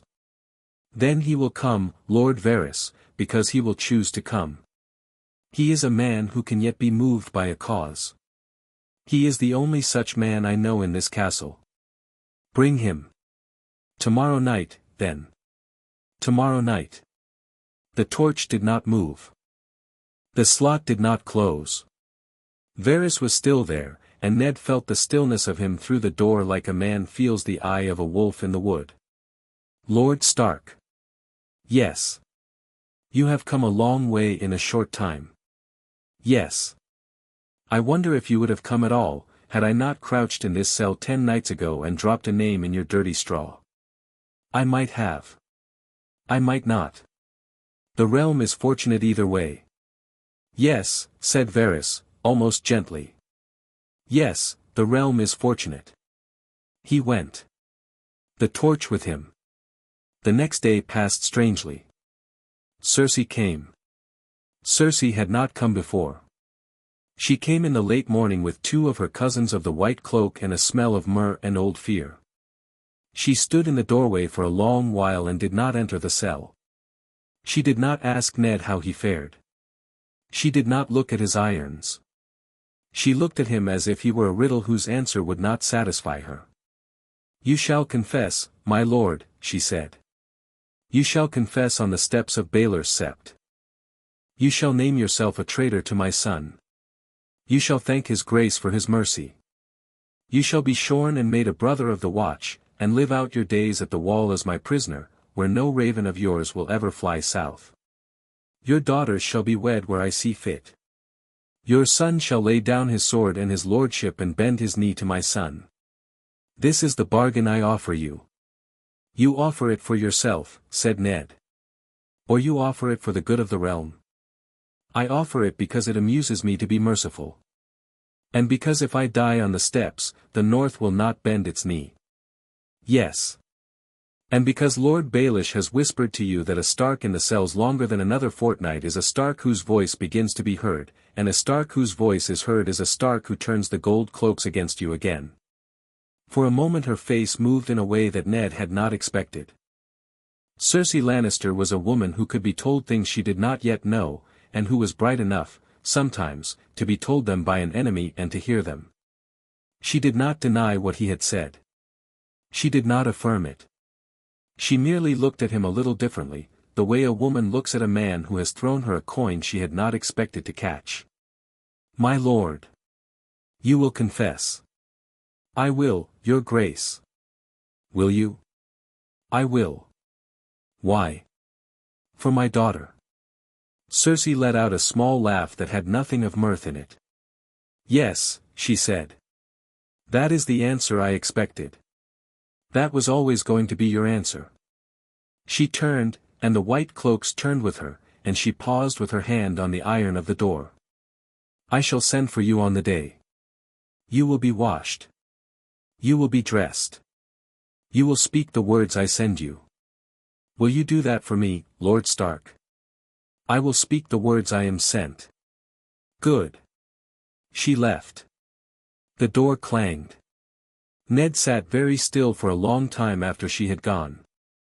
He thought of how Peter Baelish would have stood at her elbow that morning, in her own chambers, before she had come. He thought of the words she had used. They were Peter's words, sharpened down to the sentences a queen would say. Confess. Watch. Shorn. Prisoner. Daughters wed. Son's knee. The frame of the bargain was Cersei's by self-flattery, but the joints of it were Peter's. Peter had built the bargain so that Cersei believed it her own and so that Ned would never be allowed to keep it. Good. That was the trap. Now Ned had to put a Stark face upon walking into it. That night, Barristan Selmy came. The bold came in a workman's cloak with the hood up, and his white beard was shorter, and he had wound a scarf about the lower half of his face such that only the eyes showed. The eyes were eyes Ned would have known beneath any disguise. Barristan Selmy had been the great knight of Ned's youth. Ned had stood beneath the dais at the Trident and had seen those eyes look out from beneath a snow-white plumed helm and had thought, that is what a knight is. The cell door opened with the small whisper Varys had taught it to make. The eunuch was elsewhere, attending to the second sleeplessness of the second watch. Barristan came in alone with his torch and his sword on his hip and a cloth bundle in his arm. My Lord Stark. Ser Barristan. The old knight set down the bundle. He set the torch in the sconce. He turned, and he looked at Eddard Stark for the first time in the chains and the dirt of the black cells, and Eddard Stark saw for the first time in many years what Barristan Selmy looked like when he was angry. "I am too late by 10 days, said Barristan. "I should have been in this cell 10 days ago. Forgive me, my lord. I am a fool of an old man who needed a hard wine to recover his temper. I am here now. You are here in time, sire. Sit." Barristan would not sit. Barristan stood. Barristan had stood for 60 years of his service. Barristan opened the bundle. Out of the bundle came a small leather case, and out of the case came 3 sheets of clean parchment, a bottle of black ink stoppered with a cork sealed in red wax, 3 quills cut from a goose's wing, a small penknife, a candle of beeswax, and a tinderbox. He set them on a flat stone Ned had not noticed before he had sat. He set them as a knight sets out his armor before a battle. "Lord Varys's gifts," he said. "I have not asked where they came from." "From your own chambers, sire." The old knight smiled. The smile was the first smile Ned had seen on his face since the dismissal. "That pleases me," Barristan said. "Now, tell me what I must do." Ned took up the quill. He looked along its barrel. It was a fine quill. Whoever had cut it for fast writing. He took up the parchment and felt the weight of it, and he weighed it as a man weighs a sword. "You will carry letters, sire. You will carry them out of this city by tomorrow's nightfall. You will ride hard for Storm's End first, and there give one letter into the hand of Lord Renly's steward, with instructions that it be given only to Lord Renly when he is alone. Then you will ride harder for Dragonstone, and there give a letter into the hand of Lord Stannis Baratheon, my own self only, no maester between. Then, if your horse has any wind in him, you will turn for the Riverlands, where my son's host now stands at the Twins or near to them, and you will ride to him with a letter for him, and one for his lady mother, and you will ride from there to Riverrun with one for old Lord Tully. 5 letters, sire. They are the work of tonight. 5. And a 6th, if you will bear it. To the wall. To Maester Aemon, in particular, and to the Lord Commander Mormont. They will not act upon it but they will keep it. That is enough. Barristan considered. I will bear them all. I will ride first to Renly, then to Stannis, then to Riverrun and the Twins, then on to the wall. The horses will be the trouble, my lord. Not the road. Yoren has horses. Yoren has wagon horses. Yoren has friends who keep finer horses 2 leagues out of town for friends like himself. Find Yoren tonight. He goes north tomorrow. He will get your road horses for you. Yes. There is one more thing, sire. Name it. The proof. You asked me, by Lord Varys's mouth, what proof I had for the death of Jon Arryn. I have it not, but I know where it is. It is in the chest of correspondence Jon kept in the Tower of the Hand, in a hidden compartment in the floor under his desk where my men found nothing because they did not know to look. I had it not when I was the Hand. I learned of it, by a small thing said by Lord Varys, 2 nights past. Varys's slipper shuffle, somewhere in the corridor. The old eunuch was listening. In the compartment, Ned said, is a parchment of 3 pages, in Jon's own hand, dated the moon before his death. It is a list, and it is the list of every coin lent and every coin owed by Lord Peter Baelish to the crown over a period of 7 years, with the dates of each, and the names of each lord whose loans Peter has been quietly absorbing, and the names of the inns and brothels and trading vessels Peter has been using as his own minor mints. Jon Arryn was investigating Peter's coin, sire. Not the Queen's bastards. Not chiefly. He had begun to fear that the master of coin had quietly become richer than the crown he served, and he meant to bring it before Robert. He died before he could. The parchment will still be there. Only Jon's stewards knew of the compartment, and they have been turned out, and the tower has been emptied, but the compartment will still be there. It is shallow, and skillfully made. Take it before Peter has it. Carry it out with my letters. Barristan Selmy nodded once. The old knight had been given a task that no other man in 7 kingdoms could do, and the old knight had heard the task, and the old knight straightened. The old knight was a year younger than he had been an hour ago. It will be done, he said. And Lord Stark, it will be done well. I know it will, sire. You will not see me again. I know that also. I am sorry, my lord. So am I, sire. The old knight knelt, then, very stiffly, with the creak of an old man's knees, and he kissed Ned's hand the way he had kissed King Ares's hand when Ares had still been a king. He rose. He took up the parchment and the ink and the quills and packed them again into the leather case. He took up the torch. He went. Ned sat alone with the candle Barristan had left him, the small beeswax candle, and he laid out the 3 sheets of parchment, and he dipped the quill, and for the first time since the throne room, he wrote. He wrote first to Stannis Baratheon, because Stannis was the lock and all the others were the keys. The hand he had not written with for 10 days came back to him slowly, as old things do, with a tremor at the loop of the L and a slight unsteadiness at the cross of the T. He ignored the tremor. He set out the words. To the Lord Stannis of the House Baratheon, Lord of Dragonstone, Master of Ships before, brother to King Robert, by right of blood and law the heir of Robert and the true king of the Undols and the Royner and the first men. From Eddard, of the House Stark, Lord of Winterfell, Warden of the North, lately hand of the king, now prisoner under sentence by the will of the false king and his mother. Greetings, my lord. I write you in the dark of the cells beneath the Red Keep, by a candle and a quill given me by men who have risked themselves to bring them, and I write you the truth I have come too late to. He paused. Stannis would not love a long letter. Stannis would read for the bones of a thing and would set fire to the meat. So Ned set the bones of it down. The bastards, and the parchment Jon Arryn had been making about them, he gave Stannis nothing new on the bastards because Stannis already had it.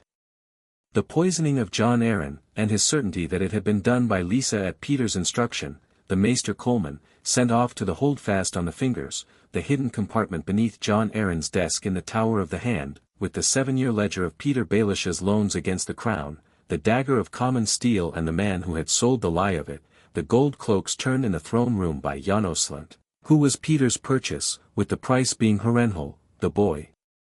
From Pycelle's chambers and the cup with the wax sigil, the silk handkerchief of his daughter, the candied violets of Peter's confectioner in Pentos. He set them down as items in a list, as Stannis would wish them. He did not embellish. He gave the names and the dates and the small pieces of evidence. He said where each piece could be found, if a Baratheon hand could find it. He asked Stannis, in the last paragraph, to act with such speed as suited him, but to act with the great seal of his lawful kingship before him, so that the lords who would join him in a clean cause and not in the muddy aftertaste of a cousin's quarrel. He signed it with his name and his title and the date by his best reckoning, and he sealed it not with his ring, which had been taken, but with the small ink print of his own thumb, pressed into the wet ink of the page below the signature, the way the old chiefs of the first men had marked their packs on the heart trees in the long ago. Stannis would understand the thumbprint. Stannis was a man for old marks. He laid the letter aside. He took a fresh sheet. To Renly he wrote a different letter altogether. Renly required more music in his ear. So Ned gave him music.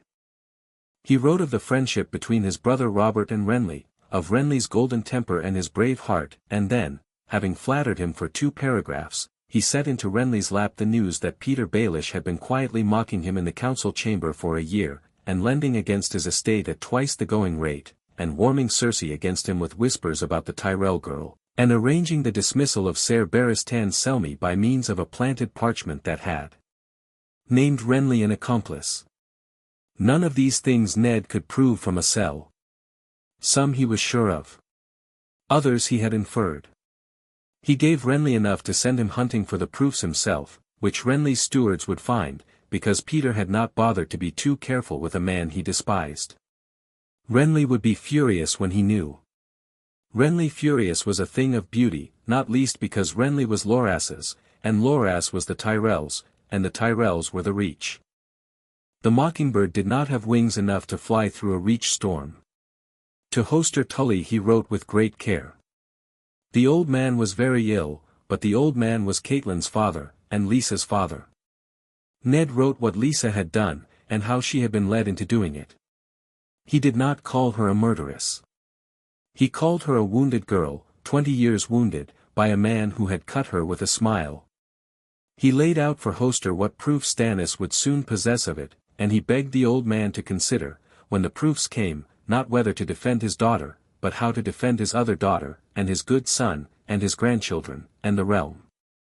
He asked Hoster to send a man of his own to the Eyrie, before Stannis's came, to take Lisa quietly into a kind keeping. Lisa was sick, and the boy was sick, and the Eyrie was full of bannermen who would do a Tully's bidding sooner than a stranger's. Take her, Ned wrote, before the storm comes. Hold her gently. He was tired by now. The candle had burned down a finger. He drew the third sheet. He bent his head over it. His hand began to shake more openly. He held it in his other hand, until the shake passed. The third letter was for his wife. He could not begin it for the longest while. He sat with the quill above the page and the page beneath the candle and the candle's small flame at the edge of going out, and he sat with the quill above the page until at last he wrote the only words that would come. Cat. Forgive me. I have been a fool for a long time, and you have paid the price. Read the letter to your father which I have sent ahead. Read it twice. Then come to King's Landing, if you can, with as small a guard as you may, and find our daughter Sansa. She is alive. She is more clever than I knew. She is at present in the keeping of Cersei, but she will not always be. Yoren has Arya, and is bound for the Wall, but I have asked him to set a watch upon the road and bring her instead to your father at Riverrun by quiet ways. Robb, you know better than I now. Tell him only that I am proud, and that I forbid him to come to King's Landing for me, and that the kingdom he must build, if a kingdom must be built upon truth, even where truth is hard. Tell my children I love them. Tell them the trees of the gods would remember every word that is spoken beneath them, and so I am there yet and shall always be. Cat, your sister has done a great wrong, and a man has done a greater wrong through her.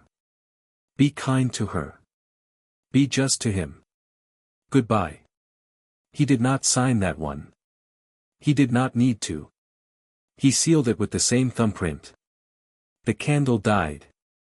He sat in the dark with 3 letters in his lap and his hand still cramped from the writing and his eyes wet without his having wept, and he listened, and he heard, very far above, the great bells of the September of Baelor begin to ring the hour of the wolf. He folded the letters into the lining of the doublet Barristan had left for him to wear at his confession.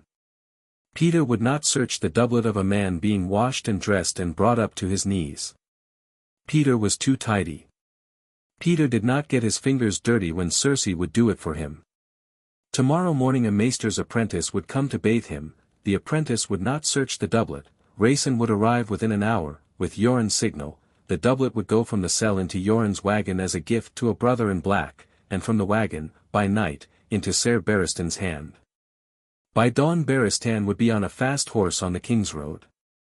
By the next dawn the road would be too far for any rider of Peter's to catch.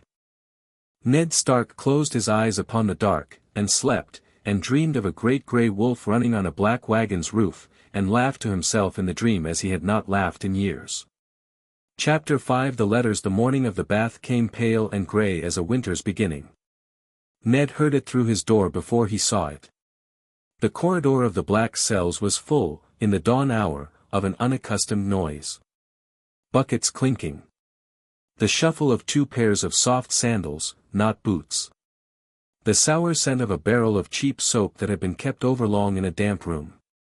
The voice of a turnkey, much offended at the early hour, saying, "Aye, all right, the Queen wants him cleaned, she'll have him cleaned, but a man might at least breakfast first."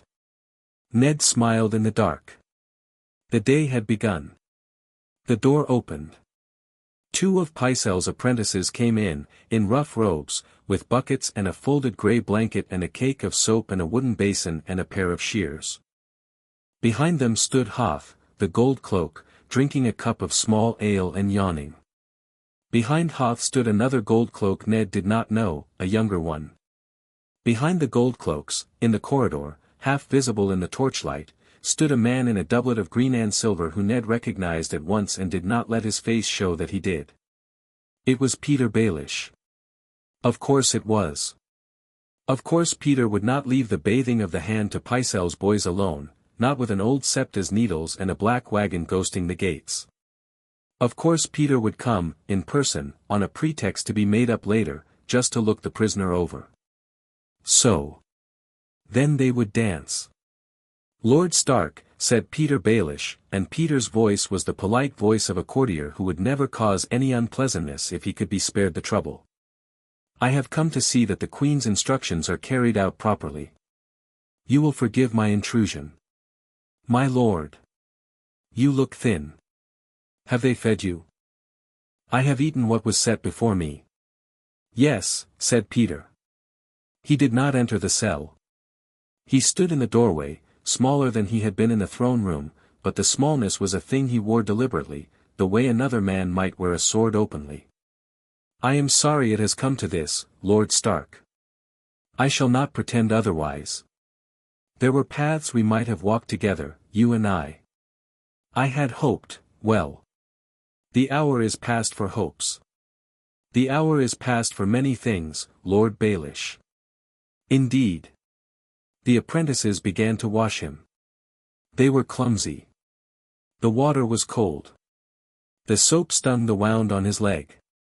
The shears were dull. They cropped his hair to his shoulders, which was not northern length but would serve. They washed his beard, which they had been ordered to leave, and combed it. They put on him, very carefully, a clean linen tunic, and a doublet of dark grey wool over it, with a cloak of white fur at the shoulders. The doublet was Barristan's. The white fur was a Stark fur. The doublet had a lining stitched in 2 places that were not in the original tailoring. The 2 places lay against Ned's ribs and his back, beneath his arms, where any searcher would not feel for them, because a searcher feels at the breast and the belt. Peter watched, and Peter did not search. Peter would not, today. Peter was content to look upon his enemy's face and see, there, what Peter expected to see. Ned gave him what he wanted to see. He gave him a defeated lord. He gave him a bowed shoulder. He gave him a dampness at the eye. He gave him a quaver in the voice when he spoke to ask if he might have a cup of water. Of course, said Peter Baelish kindly, and held the cup himself. The cup did not have poison in it. Peter had decided not, today, to take the simpler path. Peter had decided that today he wished to watch the elaborate path play to its end, because Peter had always liked his triumphs to be elaborate. Peter would have his Stark walk to the steps and kneel and confess and lose his head, all in front of the city of his King's Landing, all because Peter had moved each piece by hand. Peter would have the doing of it remembered as Circe's, and the planning of it remembered, by Peter alone, as his. Ned drank the water. He thanked the Lord Master of Coin for his kindness. He let his hand tremble around the cup. Peter smiled. My lord, shall we walk? Where to? To the Tower of the Hand. We thought it kinder to allow you to keep vigil there this night, with a septon, in your old chambers, before the morning. Circe has agreed to it. It is a courtesy. The boy king does not yet know. So that was the next move. They were taking him out of the black cells. They were giving him his old chambers, where Peter had been in the night, where Peter's men had been in the night, where any number of small careful searchings could be done. Peter meant to go through every garment he had, every chest, every loose stone in the floor, while pretending to grant him a kindness. Ned would be a guest under guard for a single night, and that single night would let Peter's men do what they had not been able to do under the eye of a watchful hand.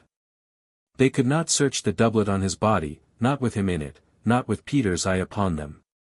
They could search every other thing. They would find nothing. The compartment beneath John Aaron's old desk Ned had not been near in 9 days. Peter's men had searched it themselves and had found nothing because they had not known how to look. Ned hoped they had not learned how to look since. "I should be grateful for it," Ned said, head low. They walked him up.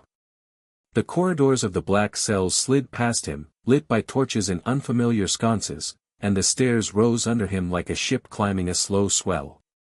He was dizzy. He had not stood for so long. The 2 Goldcloaks took his elbows.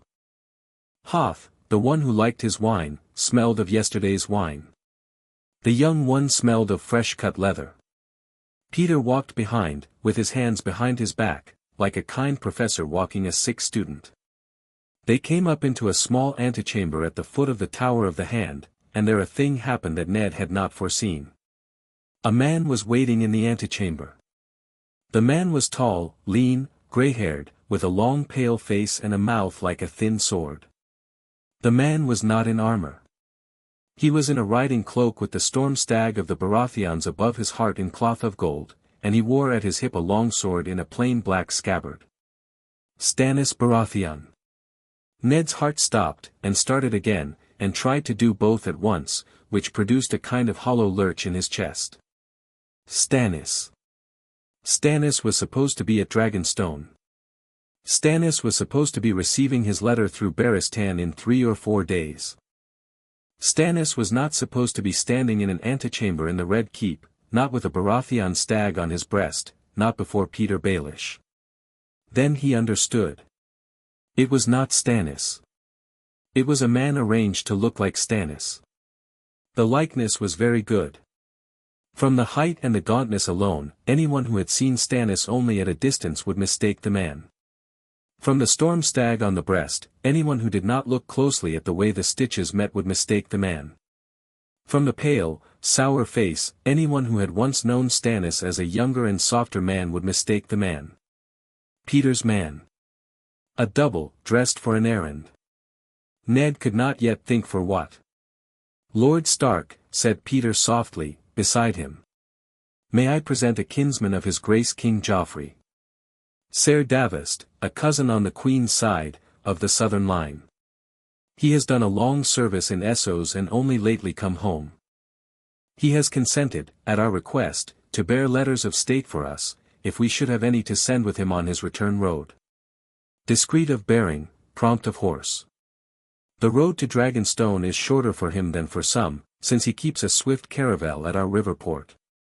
Peter's voice had pleasure in it. Peter was telling Ned, in code, what he had ordered done. Any messenger Ned tried to send to Stannis would be intercepted. Any messenger sent in Stannis's name would be Peter's. Any letter to Dragonstone, any letter from Dragonstone, would pass through this man's hand or one of his fellows. Peter had not been idle since last night. Peter had moved, in his quiet way, to set a wall between the cells and Stannis. "My lord," said Ned, and bowed slightly to the false kinsman, who bowed back. He did not let his face show what he had understood.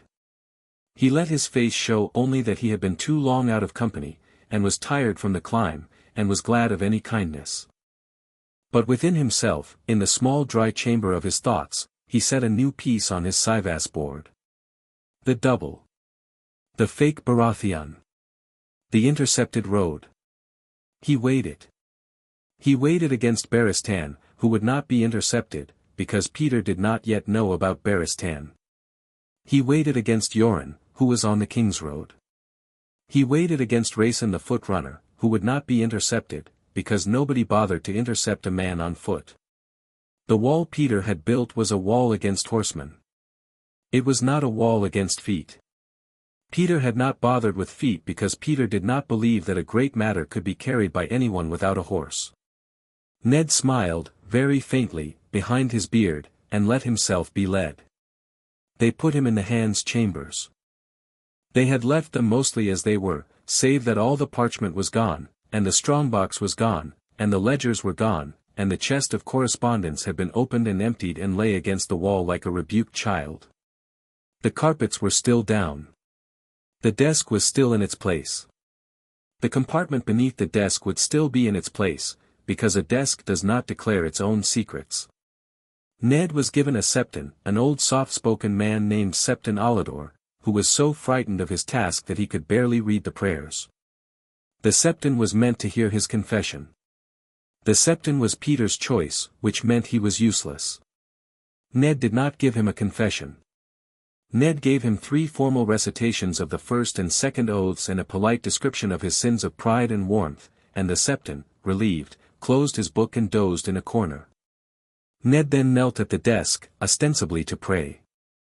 His knees protested, the wound on his leg protested, but his hands knew their work. The compartment was beneath the front right foot. A small panel of inlaid wood. John Aaron had made it himself, at some pleasant evening of his old age, with the help of a cousin who was a passing fair carpenter. John had shown it to Ned only once, by accident, in a moment of trust 10 years gone. He pressed it. It moved. In the compartment, smelling of dust and old vellum, lay 3 folded sheets of parchment, exactly as Ned had told Beristan they would lie. The hand was John's. The dates and figures and names were John's. Ned drew them out, folded them very small, and pressed them into the lining of the doublet beside his own letters. He closed the compartment again. He prayed for a few more minutes. He stood. He sat in the room's one good chair. He looked across the chamber at the septon, who was not watching, and at the door, beyond which the gold cloaks waited. He waited for Rayson. Rayson came, as Rayson could come. The narrow window of the hand's chamber opened on a small balcony with a stone parapet, beyond which was the dry well that ran down between the towers, and below that the kitchens, and beyond the kitchens the river gate that gave onto the Blackwater. By that route a child might descend, with a rope, in the hands of a man who had been a poacher in his earlier life. Rayson was such a man. He came up the rope with the silence of a cat in a barn, swung himself onto the balcony, and stood, panting only a little, in the bright shadow. Ned did not turn to him. He pretended to pray. "My lord. Rayson. The wagons at the mud gate by this hour. Yoren's fitted 3 boys in your daughter's place, my Lady Sansa's gown is bundled there, in case any sword-arm goes asking her questions on the road. Ser Beristan has the road horses 2 leagues out the King's Road north. Lord Renly's man waits at the Wayhouse on the Storm Coast Road, 2 days' riding. Hoster Tully's chain of carriers is opened. The Walls Road is kept by watchmen as far as Moat Cailin, and Maester Eamon already knows to watch for a black wagon in the yard. We are ready, my lord. The doublet. I'll take it." Ned slipped the doublet from his shoulders very carefully, and from the doublet drew out his letters, and folded them once more, and sewed them, with a needle and thread Ser Beristan had provided in the leather case, into the inside of an inner garment that could not be removed without a man standing naked. He kept that one with him. The doublet itself, with John Aaron's 3 pages now sewn into a different fold, he handed across the parapet. "To Yoren," he said. "To Yoren only. Yoren will see it to Ser Beristan. From Ser Beristan it goes to Stannis, with the rest. Speak to no one else. Trust no one else. The Lord Master of Coin has set a man at the King's Road who looks like Lord Stannis, and that man will take any letter you offer him. Do not offer." "I will not, my lord." "Rayson. My lord. You have done the work of 3 men. Tell the old bear, when you reach the wall, that I named you a true man, and that you shall have, for my son or my widow as the gods will it, the keeping of the lands at Serwyn that have been long without a master. Tell him I said so. Tell him I left a letter with my own hand to that effect. He will keep it for you." The half-Mormont's eyes glittered briefly. He did not say thank you. He set his teeth, the way a wolf sets its teeth, and he went over the parapet and was gone. Ned, in the chamber, got up from his prayer, and limped to the chair, and sat heavily, and let the septon wake to find a tired old wreck of a hand staring at the cold hearth as if mourning was not too small a word for what he felt. The sun set red over the red keep that evening, and through the narrow window Ned watched it set, and thought, I have lived this day exactly as I wanted to live it. I do not know if I shall ever see another such, but I do not need to. When the gold cloaks came again, he stood with his head bowed and walked between them, and Peter Baelish, watching from a balcony 3 towers away, smiled to himself a small private smile and decided that all of his arrangements were holding. The walk back to the black cells was longer than the walk up had been. The stairs that had risen seemed to have found a way to rise still further on the descent, and Ned counted them, because counting was a way of staying awake. He counted 98. 98 steps from the hand's chamber to the door of his cell. He had not known the number before. He thought, as he counted, that there were probably a great many such numbers in the Red Keep that no one had bothered to learn, and that the man who learned them would, in time, possess a strange and deep knowledge of the place. In his cell again, the door clanged behind him, and the irons were resumed, and the gold cloaks went away. Ned sat on his straw with the letters sewn into his innermost garment, against the warmth of his chest, and felt, for the first time in 9 days, something other than weight. It was not lightness. It was certainty. The two are different. A weight is born. A certainty is held. He held the certainty, the way a smith holds a heated blade, and turned it slightly to see its color. The candle Baristan had given him was gone. He needed no candle. He had memorized everything. He had pressed every name into himself like seal wax. Tomorrow morning he would walk between the gold cloaks again, and tomorrow morning he would stand on the steps of Baelor's Sept, and tomorrow morning he would speak the words he had been writing in his head for 3 nights now. The words sounded different from any words a Stark had ever spoken in public, and he had taken the writing of them very seriously, because the words had to do many things at once.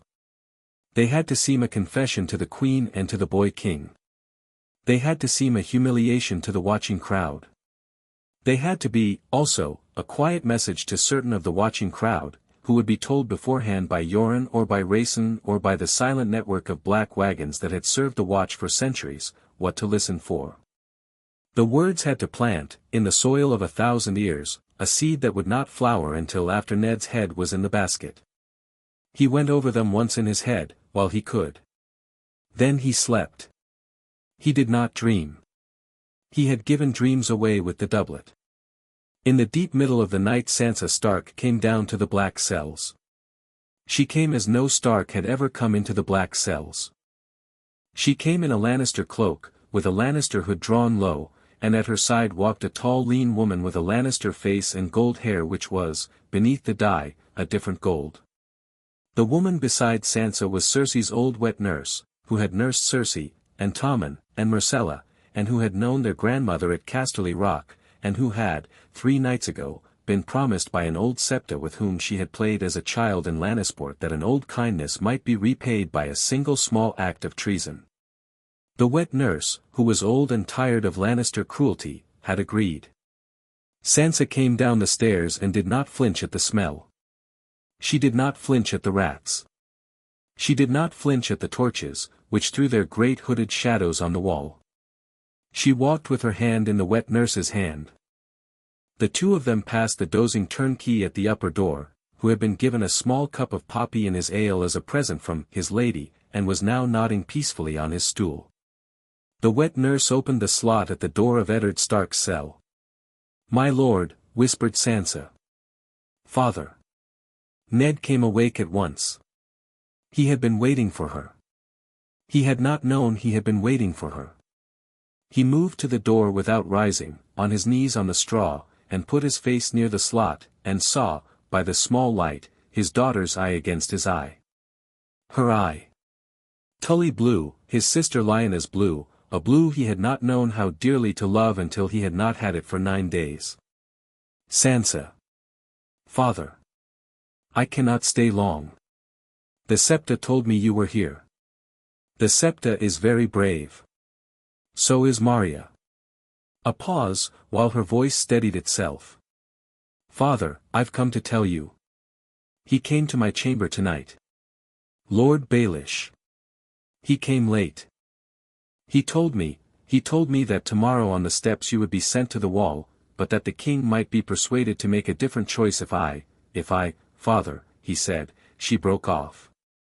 Sansa, who had taught herself not to weep, was not weeping, but her voice was the voice of a girl who could not say the word. Ned did not need her to say the word. Sweetling. Listen to me. Listen carefully. I want you to do something hard. Will you? Yes. I want you to be in the front of the crowd tomorrow morning. Where Cersei has placed you. Where Peter Baelish can see you. I want you to stand still, and listen to every word I speak, and remember every word, even if some of the words seem strange. Will you remember? Yes, Father. Some of the words will be a confession. Some of the words will not. Peter will hear only the confession. You will hear the rest. You will hear what is meant for you. Father, and Sansa. After. You must take Joffrey at his word, whatever his word may be, and you must hold yourself very still, and you must not weep, and you must keep your father's name. Whoever offers you a kindness in the days that follow, treat it as a poison. Whoever offers you a way out of the Red Keep, even if that way is a barge to the Eyrie, treat it as a hook. Do you understand me? Yes, Father. And Sansa, listen one last thing. If a boy comes to you in the days after, a young man, perhaps a hedge knight, perhaps a man-at-arms, perhaps in the cloak of the king's brother, and that boy gives you a token marked with a small mockingbird crossed by a wolf's paw, that boy will be your mother's man. Trust him. Take what he offers. Walk where he leads. A mockingbird crossed by a wolf's paw. Yes. Father. She drew a breath. Father, your son cannot come for you. Robb cannot come for you. I know. He must not come for you. He must not. I love you, Father. I love you, child. Now go. Quickly. Do not look back. Tell the wet nurse, what is her name? Maria. Tell Maria she has done a noble deed, and that the gods of the north will know her by it. Go. She went. The wet nurse went with her. The turnkey snored. The corridor settled. Ned put his cheek against the door, against the cold of the iron, and closed his eyes for a long while. He did not sleep. He listened. He listened, in the great silence of the deep night of a great keep, to the very small sounds of 100 small movements he could not see. The black wagon being loaded at the mud gate. The horses Yoren's friend had hidden being walked out for the saddle. Rayson, somewhere, sitting with Yoren by a small fire, speaking low. Ser Barristan, in another inn, reading by a single tallow candle the letters he had been given to take. Lady Maria the wet nurse, in some servant's chamber, weeping for Lannister children she had loved when they had been very small. Septa Mordain, who would not survive the year, embroidering a small gift she meant to give Sansa to remember her by. Peter Baelish, in his own chamber in the Tower of the King, awake also, going over arrangements he had spent half a year preparing, ticking each off in a neat hand on a small list, pleased with himself. Pleased with himself. Yes. Peter would be pleased with himself, tonight. Peter would be pleased with himself tomorrow, on the steps. Peter would be pleased with himself, perhaps for as long as a fortnight after.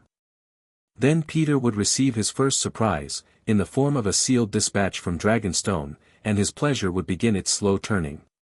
Ned smiled, in his cell, and laid down upon the straw, and wrapped his hands around the seam of his garment where the letters lay, and at last he slept, fully and deeply, the sleep of a man who has set his house in order and has nothing more to do but die well.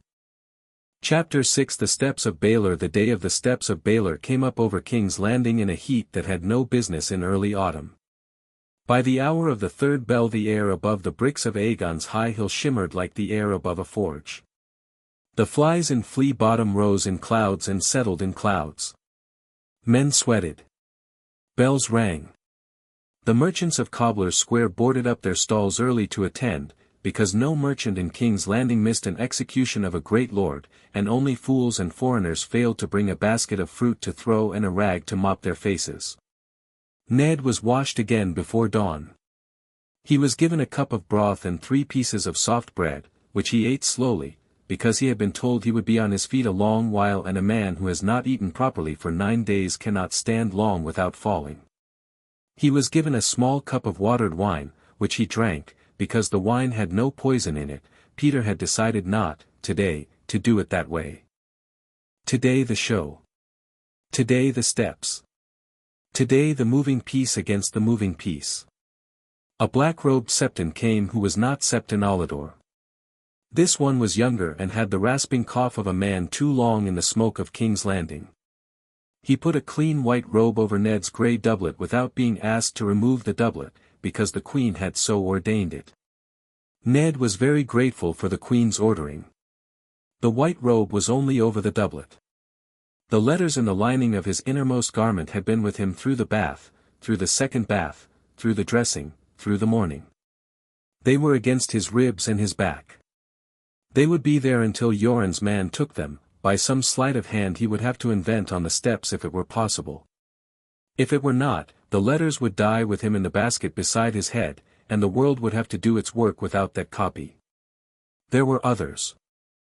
There was Risen's bundle that had ridden last night out of the mud gate. There was Barristan's bundle in Barristan's saddle. There was the silk in Sansa's pocket, the embroidered disc in her bodice, the wet nurse's testimony in the wet nurse's mouth. He had hedged his bets like a coinmaster. He had learned, late, to play with more than one die. They walked him up. The crowds were what crowds are. Their breath stank of cheap ale and onions. Their voices were one large voice with many small mouths. The watchmen at the foot of Aegon's Hill held them back with the butt ends of their spears. The gold cloaks led him through the press, with Janos Slent's man on his left and another on his right, and Ser Boros Blunt of the King's Guard before him in white and gold, and behind him another King's Guard, who was, Ned was surprised to see, Ser Marantrant. The white cloaks looked uncomfortable. They had not worn their cloaks easily since the throne room. They were Cersei's now and they knew it, and Ser Boros at least was a man who had once, very dimly, known what a knight was, and the dimness of that knowing pained him though he would not show it. Ned did not look at them. He looked at the crowd. He looked for Sansa.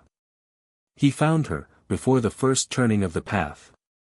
She was where he had told her to be, in the front line of the crowd, on the step below the great September's bronze doors. She was very small. She had on a Lannister-red gown, which would not have been her choice, and a hood that had been thrown back so that her hair fell loose, which was her own choice and which he loved her for. Beside her stood Septa Mordane. Behind her stood 2 gold cloaks Peter had assigned for her safety. Beside Septa Mordane, which was not where she should have been, stood the wet nurse Maria, in plain brown, holding Sansa's left hand as if Sansa were Cersei's child and not Stark's. Ned felt his eyes sting. He kept walking. He did not let his face show. He looked, beside her, for Arya. He had told her not to be there, but he looked anyway. Arya was not there. Arya was outside the city by now, at Yoren's side in the wagon, riding north as the sun rose. Arya was small and hidden and quick, and Yoren would not show her on the steps of any sept while Cersei drew breath. Good. Ned looked away again. His eye filled. He blinked it clear. Joffrey was on a high dais set on the steps of the September. He wore a doublet of crimson and gold and a thin gold crown that had been pressed too quickly to fit a child's brow. His mother sat at his right in cloth of silver. His grandfather Tywin, who would not be cleaving to the boy in person until later, was represented by his tall brother Kevan in a chair to the Queen's left. Pycelle was on a bench, fanning himself. Varys was standing apart, with 2 of his birds, in a grey cloak no one looked at twice. Peter Baelish was beside Cersei's other elbow, with his hands folded neatly, smiling his neat little smile. Renly was not there. Renly was in Highgarden. Stannis was not there. Stannis was at Dragonstone with his teeth set in his jaw. Tyrion was not there. Tyrion was riding north with his father's host.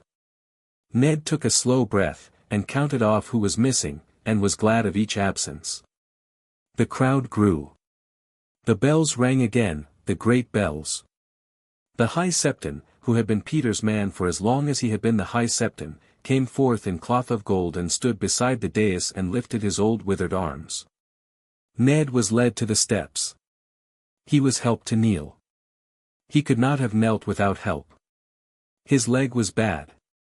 He set both hands on the stones and bowed his head. "Smile for the people, my lord," murmured Peter Baelish, who had come down to stand at his shoulder, a hand light upon Ned's shoulder as if to steady him kindly.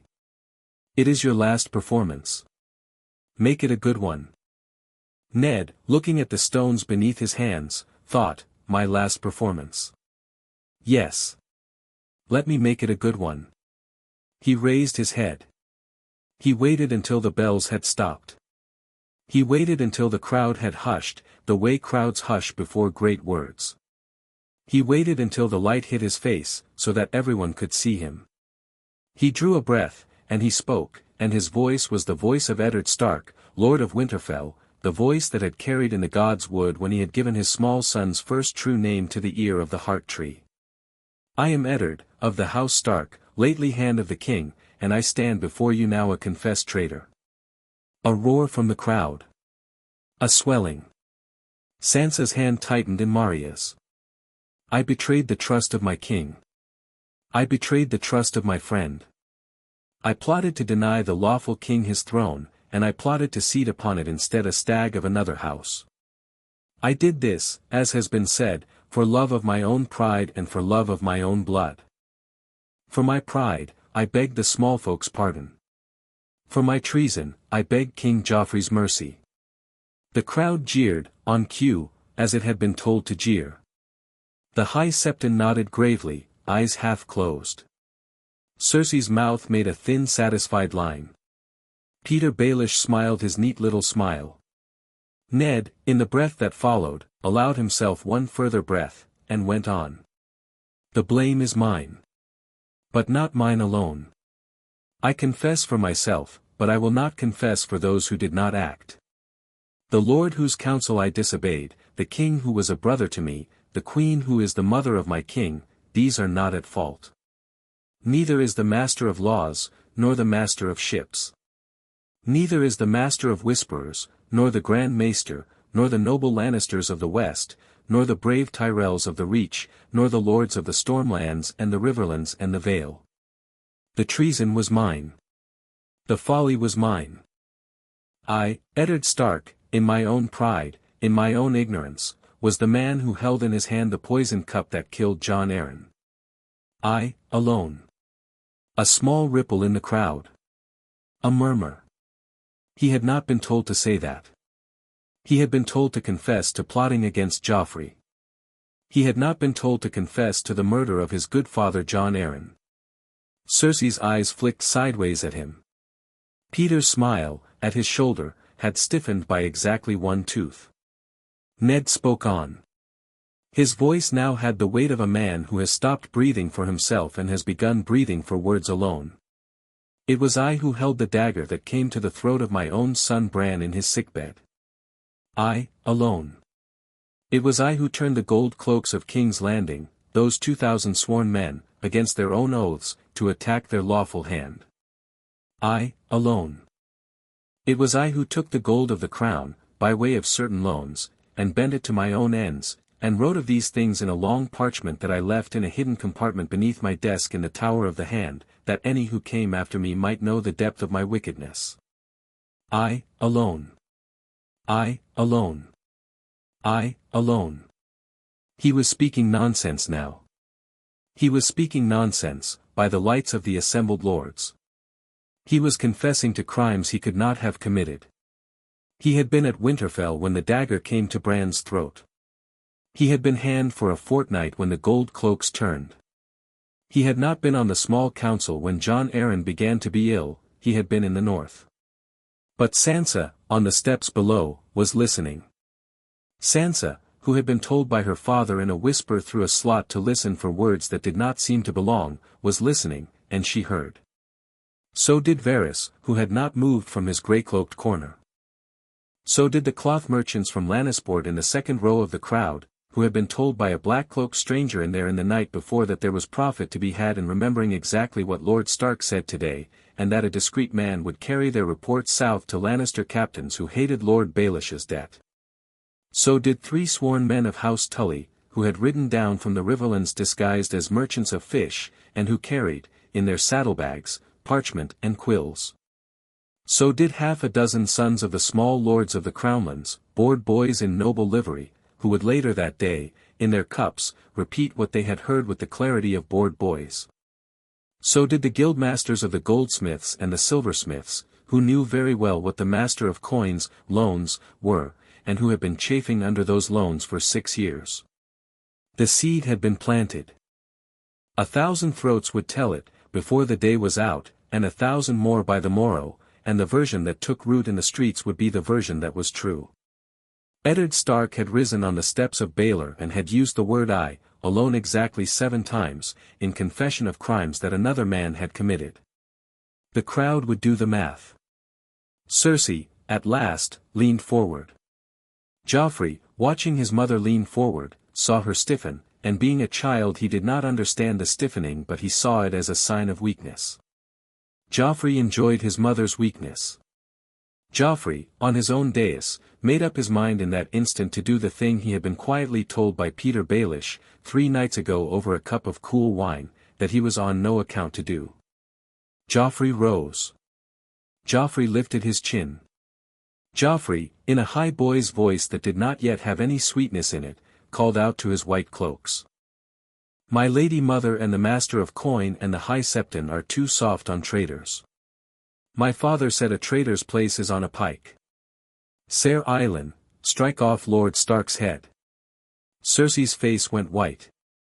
Peter Baelish's neat little smile did not change for the breadth of 2 breaths. Then, very subtly, it changed by a half-tooth, and became, for the only time in Eddard Stark's experience of him, the smile of a man who has succeeded at the thing he had been pretending he did not want. Peter Baelish had won. Ned had foreseen this. Peter would have him dead on the steps. Cersei would have her hostage dead. The realm would have a martyr. Peter would whisper to Cersei, after, that he had urged the king otherwise. Peter would be a friend to the queen in her grief. Peter would, in the end, profit. But Eddard Stark had foreseen this also. And Eddard Stark had given Peter Baelish, in 7 repetitions of 2 words, the wedge that would presently part Peter's empire from its joints. Ser Island Payne came forward in a black hood. Ice came out of its long sheath. The blade of his own family. Sansa screamed. The high septon spluttered.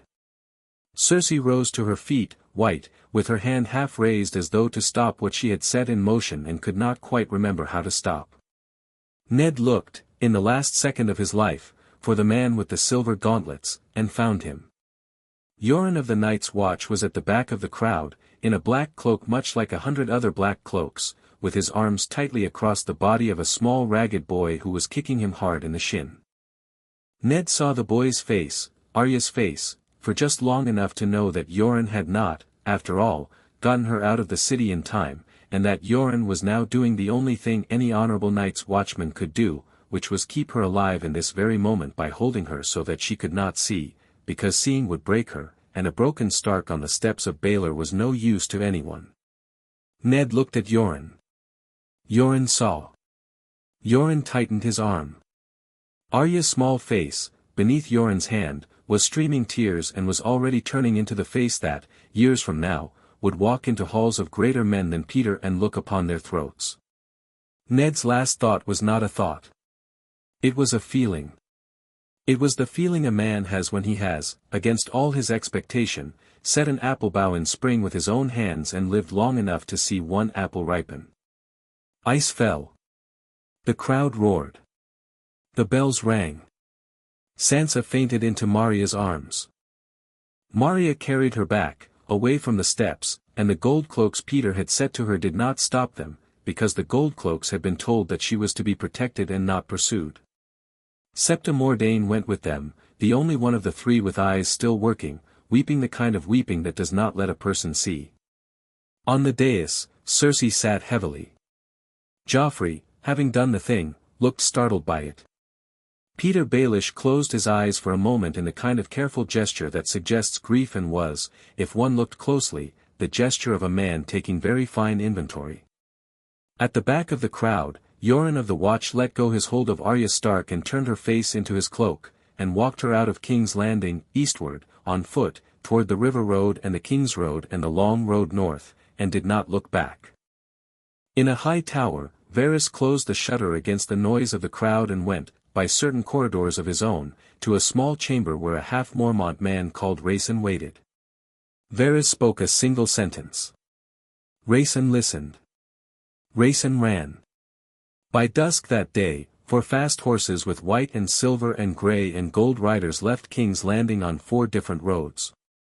By dusk 3 days later, Renly Baratheon at Highgarden was pacing his chamber in a fury cold enough to chip glass.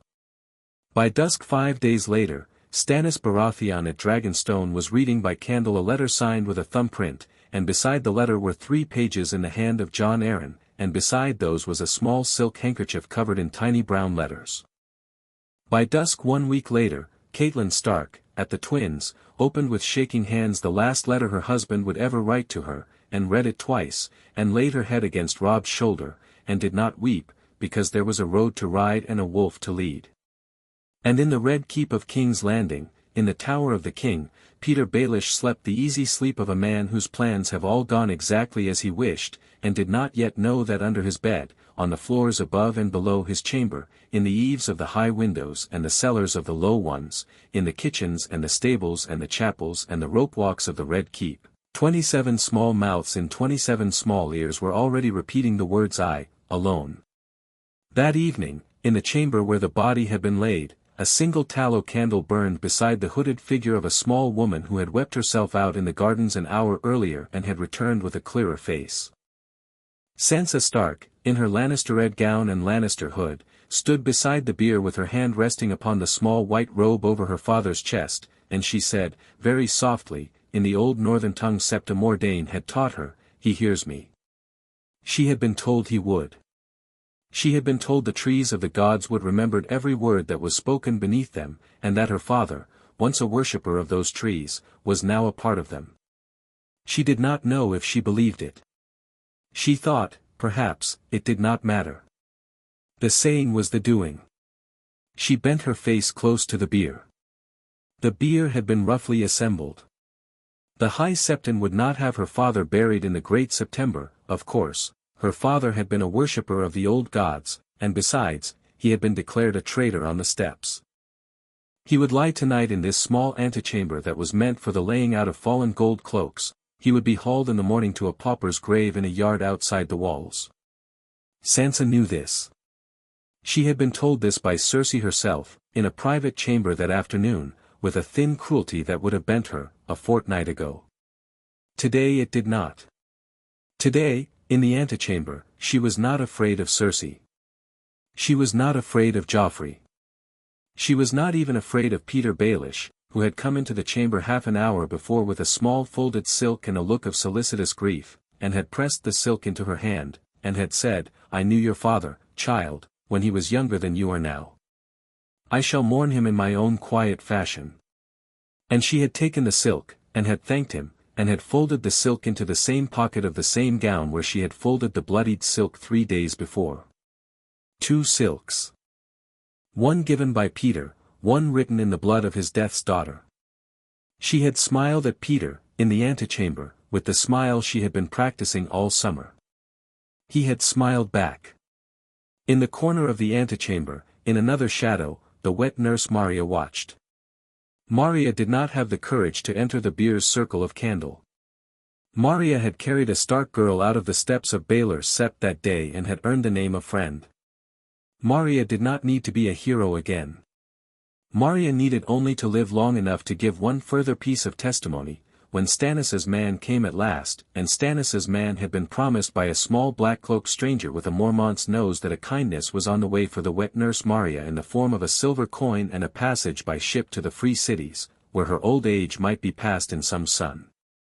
In the corridor outside, Septa Mordain sat on a stool and held the small embroidered disc that read Peter Nose of Yoren in the cup of her 2 hands, and waited for word that the last black wagon had cleared the city, so that she could destroy the disc without shame. The disc would be destroyed at the 3rd bell. The wet nurse would walk Sansa back to her chambers at the 2nd. Above them, on the high battlements of the Red Keep, Joffrey Baratheon, who had thought he had ordered a great thing today, leaned out and watched the river and felt for the first time in his life a small bad feeling in his belly which he did not have a word for. He thought it was hunger. He went to the kitchens. Cersei, in her own chamber, sat with a goblet of wine and did not drink it, and watched the candles burn down, and thought of 7 words alone, and of how an enemy could die on the steps and somehow, even in dying, leave a sword on the ground for someone else to pick up. She did not yet know who would pick it up. She would learn. By the 2nd bell, Sansa Stark was walking back to her chambers on Maria's hand. By the 3rd bell, the black wagon was rolling out the King's Road and the disc was being burned in a kitchen brazier. By the 4th bell, the High Septon was complaining about heat.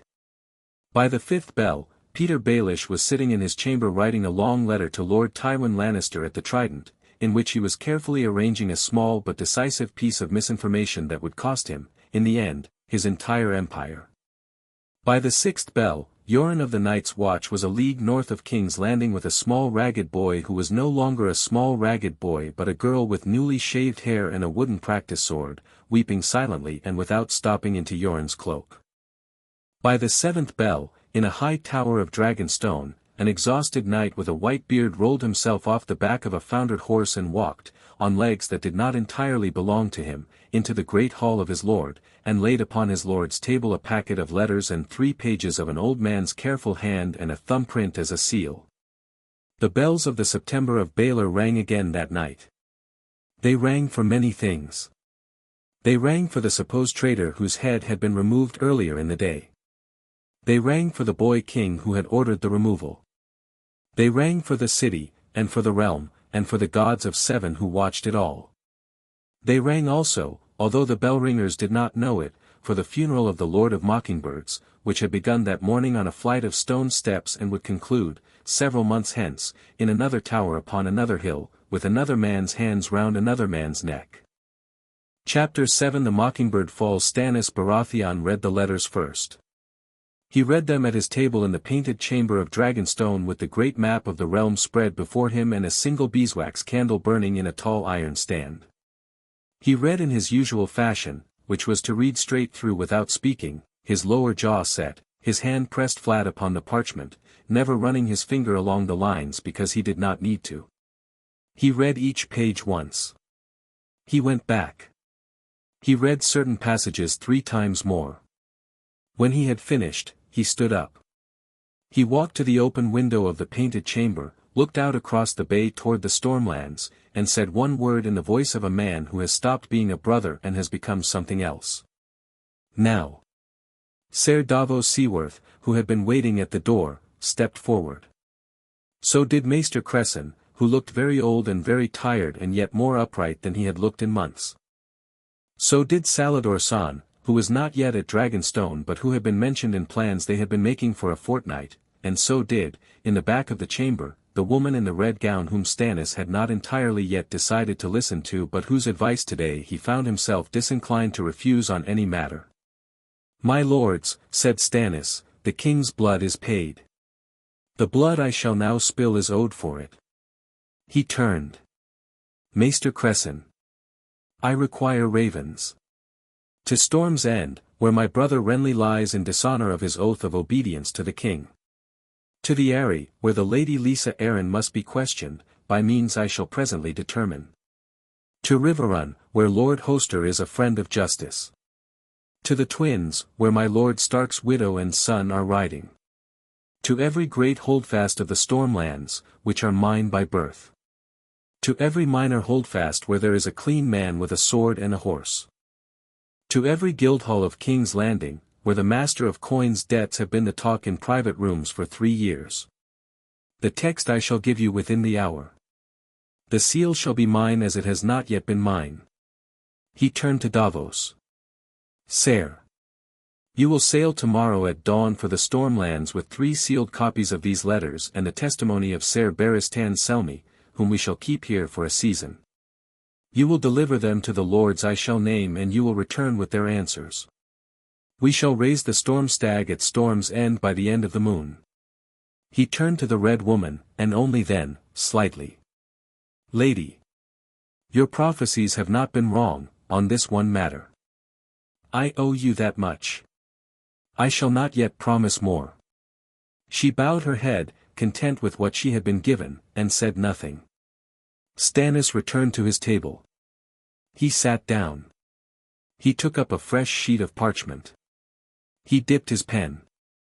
He wrote at the top, in the careful upright hand his father had once admired, to all the lords and ladies and freeholders and merchants and small folk of the 7 kingdoms, from Stannis of the house Baratheon, by right of blood and law the rightful king of the Undouls and the Rhoynar and the First Men. He paused. His mouth tightened. He wrote on, a list of facts in the order Eddard Stark had given them to him, with the names beside each fact, and the dates, and the proofs cited. Halfway down the page he came to the section on the Master of Coin. He took particular pains with that section. He set down the 7-year ledger from Jon Arryn's hidden compartment. He set down the dagger of common steel and the lie about Tyrion. He set down the gold cloaks and the barony of Harrenhal whispered to Janoslant. He set down the candied violets in Pentos and the wet nurse's testimony and the silk handkerchief of a girl too young to have learned, but having learned, the smile of an older woman in danger. He signed at the bottom, Stannis of the house Baratheon, the first of his name. He set the great Baratheon seal of black wax to the page. 20 copies were made by maesters who worked through the night. By dawn, ravens were leaving Dragonstone. By the next morning, ravens were leaving Storm's End. By the morning after, the broadsheet that Stannis had drawn up was being printed in 100 hand copies in the back rooms of the Silversmiths' Guild of King's Landing, by men who had read it that night by the eyes of bored young Crownlands lords too drunk to keep secrets, and who had been chafing for years under loans they had not asked for. Peter Baelish first heard a wrong note in the music of the world about him on the 7th day after the steps of Baelor. He heard it at a small council meeting. Cersei was reading a letter from her father. Tywin Lannister had taken the field at the Trident and broken the smaller forces of Edmure Tully and was now considering whether to swing west or east. Tywin's letter had a tone in it Peter had not seen Cersei's father use before. It was a tone of suspicion, and the suspicion was not aimed at Robb Stark. My father writes me, said Cersei, very slowly, that certain rumors have reached him on the road. Rumors of a very curious sort. He asks if I have heard them. He asks if I have given them any credence. He asks if my Master of Coin has heard them. Peter Baelish sat very still. What rumors, your grace? That 7 years of the crown's debt to my house, which have now risen to something like 6 million dragons, have in fact been not the crown's debt to my house but my house's loans cycled through my house at terms that were not ours. That is the phrase my father uses. Cycled through my house. He does not understand it. He asks me to explain it. Can you explain it to me, my Lord Master of Coin? Your Grace, the crown's accounts are complex, they are. Which is why my father has sent his own auditors to look at them. They will arrive within a week. He has also written to Lord Mace Tyrell, who has written back rather promptly to say that, indeed, certain provisions of grain that the crown has been buying at a high price for 3 years from Lord Tyrell have been, after delivery to the city, sold by an agent of my Master of Coin to the crown at a very much higher price, with the difference disappearing into a small house of factors in Pentos. She paused. Her green eyes did not leave Peter's face. Pentos. Where you have a confectioner. Peter had not lived this long without a face. He gave Cersei the face she required, neutral, faintly amused, faintly surprised. Your Grace, this is news to me. It is news to a great many men, my lord. The small folk are repeating the late Lord Stark's confession 7 times an hour in the streets. He used the phrase I, alone in a way that has captured them. It seems that, having looked at the things he did not do, they have begun to wonder who might in fact have done them. Last night the Goldsmiths' Guild posted a list of small grievances of their own at the door of the September of Baylor. The small folk are reading the list. The list does not name you, but it has the shape of you in it.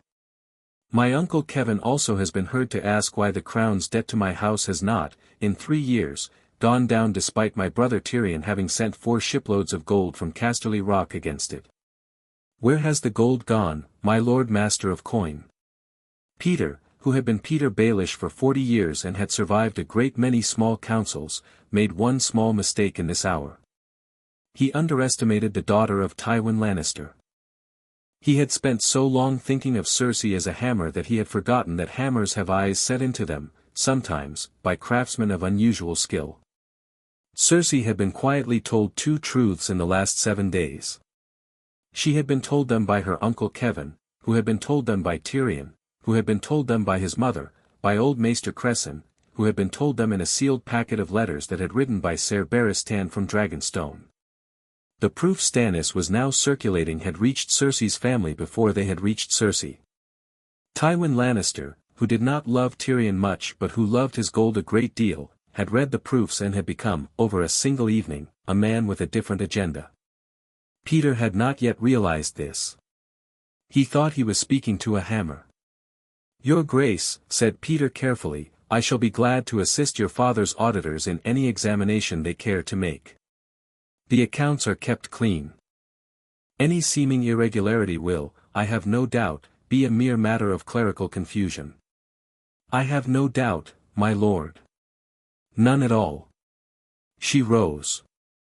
The small council rose with her.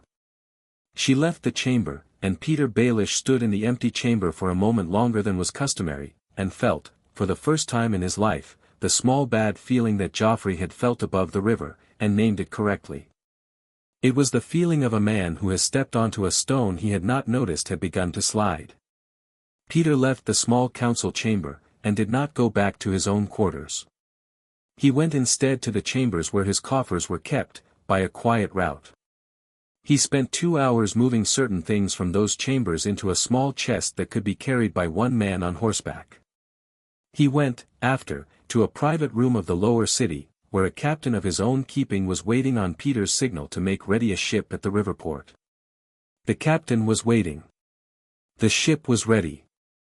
But the captain, that day, was not Peter's. The captain had received, 3 days earlier, a sealed letter from a lord he had not known he served, whose seal was a crowned stag in black wax. The captain had read the letter with great care. The captain had decided, quietly, that today he would follow the letter and not Peter. When Peter Baelish came aboard the ship at dusk, the captain greeted him with all due deference, and stood very politely beside the rail until Peter had climbed down into the cabin to wait while the ship was loaded. Then the captain shut and barred the cabin door from outside, and said to his men, in a low voice, "Cast off. We sail on the evening tide. The Lord of Dragonstone has sent for our passenger." Peter Baelish realized, in the cabin, that the door would not open. He realized this slowly. He had not been in the practice of being locked into rooms. "Captain," he called. "Captain, there has been a misunderstanding." "There has not, my lord," said the captain, through the wood. "There has not been a misunderstanding for 10 days. I am terribly sorry. The wind is fair." Peter Baelish had grown, over the course of his life, a great many quiet talents. None of those talents were the kind that helped a man out of a locked cabin on a moving ship. He knocked. He shouted. He bargained. He offered the captain titles. He offered him gold. He offered him the secrets of his confectioner. The captain, on the deck above, drank a small cup of cool water with a slice of lemon in it, and listened politely, and set his course for Dragonstone. 3 days later, Peter Baelish stood in the painted chamber of Dragonstone, wrist-bound, before Stannis Baratheon. Stannis did not waste words. Stannis read out, from a parchment, the list of crimes for which he had this prisoner in his keeping. The list was long. It included the murder of Lord John Arryn by means of poison administered through his lawful wife. It included the procurement and dispatch of a catspaw to murder Brandon Stark. It included the suborning of the gold cloaks of King's Landing, the elevation of Janosslint, and the fall of the Hand on the steps of the throne room.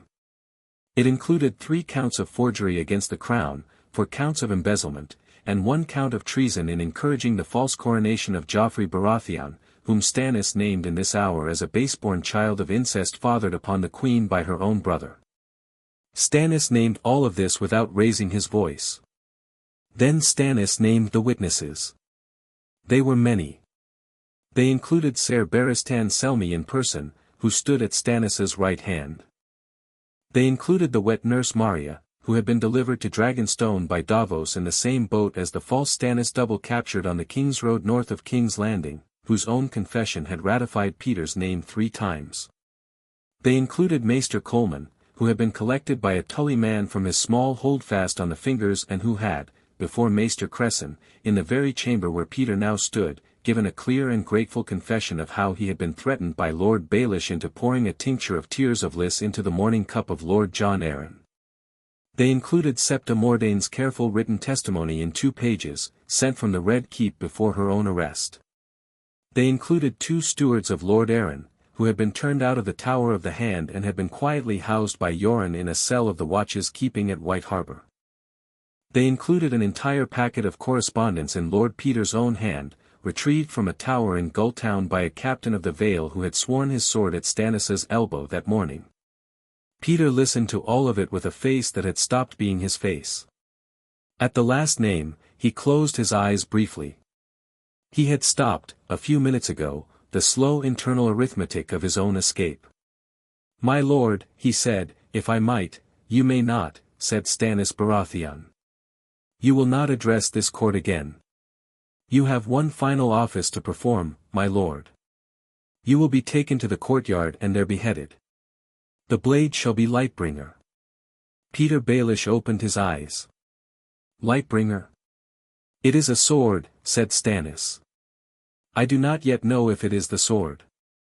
We shall see." The blade did its work in the courtyard of Dragonstone in a wind that came in off the bay carrying the salt of the sea. Stannis did not turn his face away. Davos turned his slightly. Maester Cresson wept, quietly, for a man he had never known and who had not deserved his tears, but old maesters weep at the edges of justice because justice and grief look very alike to the long-aged. The body was burned that night. When the ash was cool, Stannis took up a small handful of it and let it fall into the Blackwater. The wind carried most of it east. A small portion of it carried back into the rocks of Dragonstone itself, and lodged in a crack, and would in time become the dust upon a stone Davos would sit upon, 2 summers later, looking out at his sons.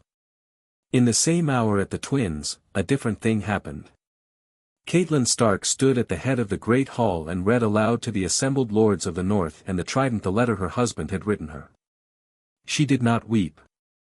She had wept herself dry on the night the news of his death had reached her, and that weeping was finished now. She read in the great voice of Riverrun, which she had learned from her father, and which her grandmother had learned from hers. She read every line, including the line that named her sister. The Northern lords listened. The Tully men listened. Robb Stark, beside her, listened with his hand on Grey Wind's neck and his eyes on the floor. When she was done, she folded the letter and laid it on the high table. She then read aloud the letter from Stannis Baratheon, which had ridden ahead by Raven from Dragonstone the day before, and which set out the same proof Stannis had set out for Peter. She read this letter also through to its end. Then she sat down. A silence.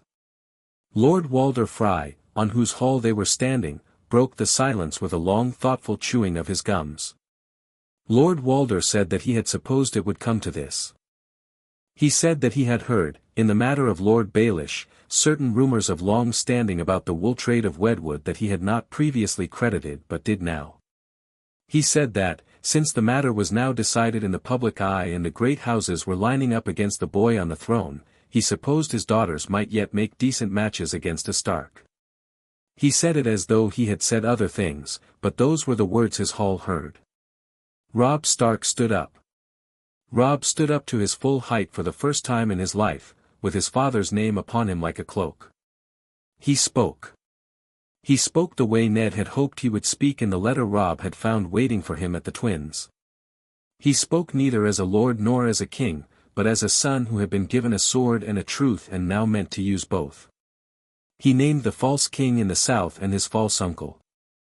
He named the rightful king on Dragonstone, by Stannis' own claim, and he gave Stannis no kneeling but he gave Stannis no fight either. He said the North would let the Stormlands deal with the Stormlands, and the North would deal with the North.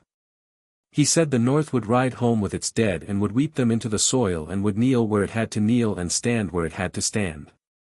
He named, in the last line of his speech, the man whose head had gone into the fire that morning at Dragonstone, and said, "My father did not die a traitor. My father died the most loyal man in 7 kingdoms.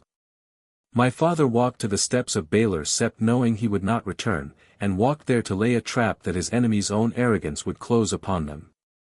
We have all of us, in this hall, profited from his trap. Those who think the North is a place of slow folk have been corrected in this matter. We are slow with our oaths. We are not slow with our Sivas boards." A few of the older lords laughed. Some of the younger ones smiled, slowly. Catelyn looked at her son and saw, for the first time, that he was no longer her son but the lord of a house whose name would now mean what it had always been said to mean. In the south, things moved quickly thereafter. King's Landing, when the news of Peter Baelish's confession on Dragonstone reached it, did what King's Landing has always done, which is to riot first and arrange the politics afterward. The Goldcloaks, who had not been paid in some time owing to the Master of Coin's recent disappearance, refused to put down the riot for any officer who could not pay them. Jan Oslint, who tried, was hauled off his horse on the hook by his own men and sent in chains to the wall by means of a black wagon that had been waiting, conveniently, at the gate. The High Septon, who had been Peter's, found himself without a patron and tried to ingratiate himself with Cersei, who slapped him in front of half her court for the offense of having lit candles for the wrong house at Lord Stark's funeral. Pycelle, sensing weather, took to his bed. Tywin Lannister rode hard for King's Landing, took his daughter into the Tower of the King by the elbow, and told her, in front of 3 of her cousins, that she was no longer regent. She would be the Queen Mother of Tommen, who was a sweet child and not a brute, and Tommen would sit the throne, and the Lannisters would withdraw their armies behind the Trident in good order, and there would be peace on Tywin's terms. Stannis would not give Tywin those terms. So the war that had begun with a daughter's letter and a husband's poisoned cup and a dagger of common steel went on, but it went on in a different shape. It went on with a king in the field on Dragonstone whose claim no man of sense could dispute. It went on with a lord of Winterfell at the Twins who had, with one speech, persuaded the Riverlanders he would not abandon them. It went on with a Queen Mother in the Red Keep who had, perhaps, by Tywin's hand, become useful at last. It went on with a small girl in a Lannister hood who had, by means no one had foreseen and a few people had earned, walked out of the Red Keep one moonless night 3 weeks after her father's death in the company of a man-at-arms wearing the device of a small mockingbird crossed by a wolf's paw upon his chest, and who took her, by certain quiet roads, to Riverrun, and from there to her mother. And another small girl, far to the north now, riding behind a black wagon, traveling under another name, kept in her belt a list. The list had on it the names of those she meant to find one day. Some of the names were already on the list. Some were not. One name had been on the list and had been lately crossed out, by a hand that was not Arya Stark's, in a village in the Riverlands, when a black-cloaked stranger had told her, very kindly, that the man called Peter Baelish would never need to be visited. She had been angry, that night, that the visit had not been hers to make. She had then thought about it. She had decided that she did not mind. She decided that she could leave Peter's name to her father, who had taken it with him already. She was a Stark. There were other names on the list. In the God's Wood at Winterfell, that autumn, when the leaves of the heart tree began to fall earlier than they should have, Bran Stark, who could now sit a chair though not yet stand, was wheeled by his nurse to the foot of the weirwood. He sat there for a long while. He did not speak. The wind moved the red leaves above him. The water of the black pool below moved with the wind. Bran put his small hand on the bark of the heart tree and did not say his father's name aloud. He did not need to. The trees of the gods would remember every word that is spoken beneath them, and so a Stark, once spoken into them, is there yet, and shall always be. Above, over the courtyard of Winterfell, a single mockingbird flew across the gate and was struck out of the air by a passing falcon, and fell into the snow without a cry. Old Nan, who saw it, made a small clicking sound with her tongue, and went on with her knitting. Outside the gate, on the King's Road, a slow black wagon rolled north. Its driver was not Yoren, who had ridden ahead by another road. Its driver was a half Mormont footrunner who had decided, that morning, that he would take the wagon the rest of the way. In the wagon, beneath sacks of barley, lay a folded silk handkerchief, and beside it 3 pages of an old man's handwriting, and beside those a small wooden disc with 4 words stitched in tiny Stark letters.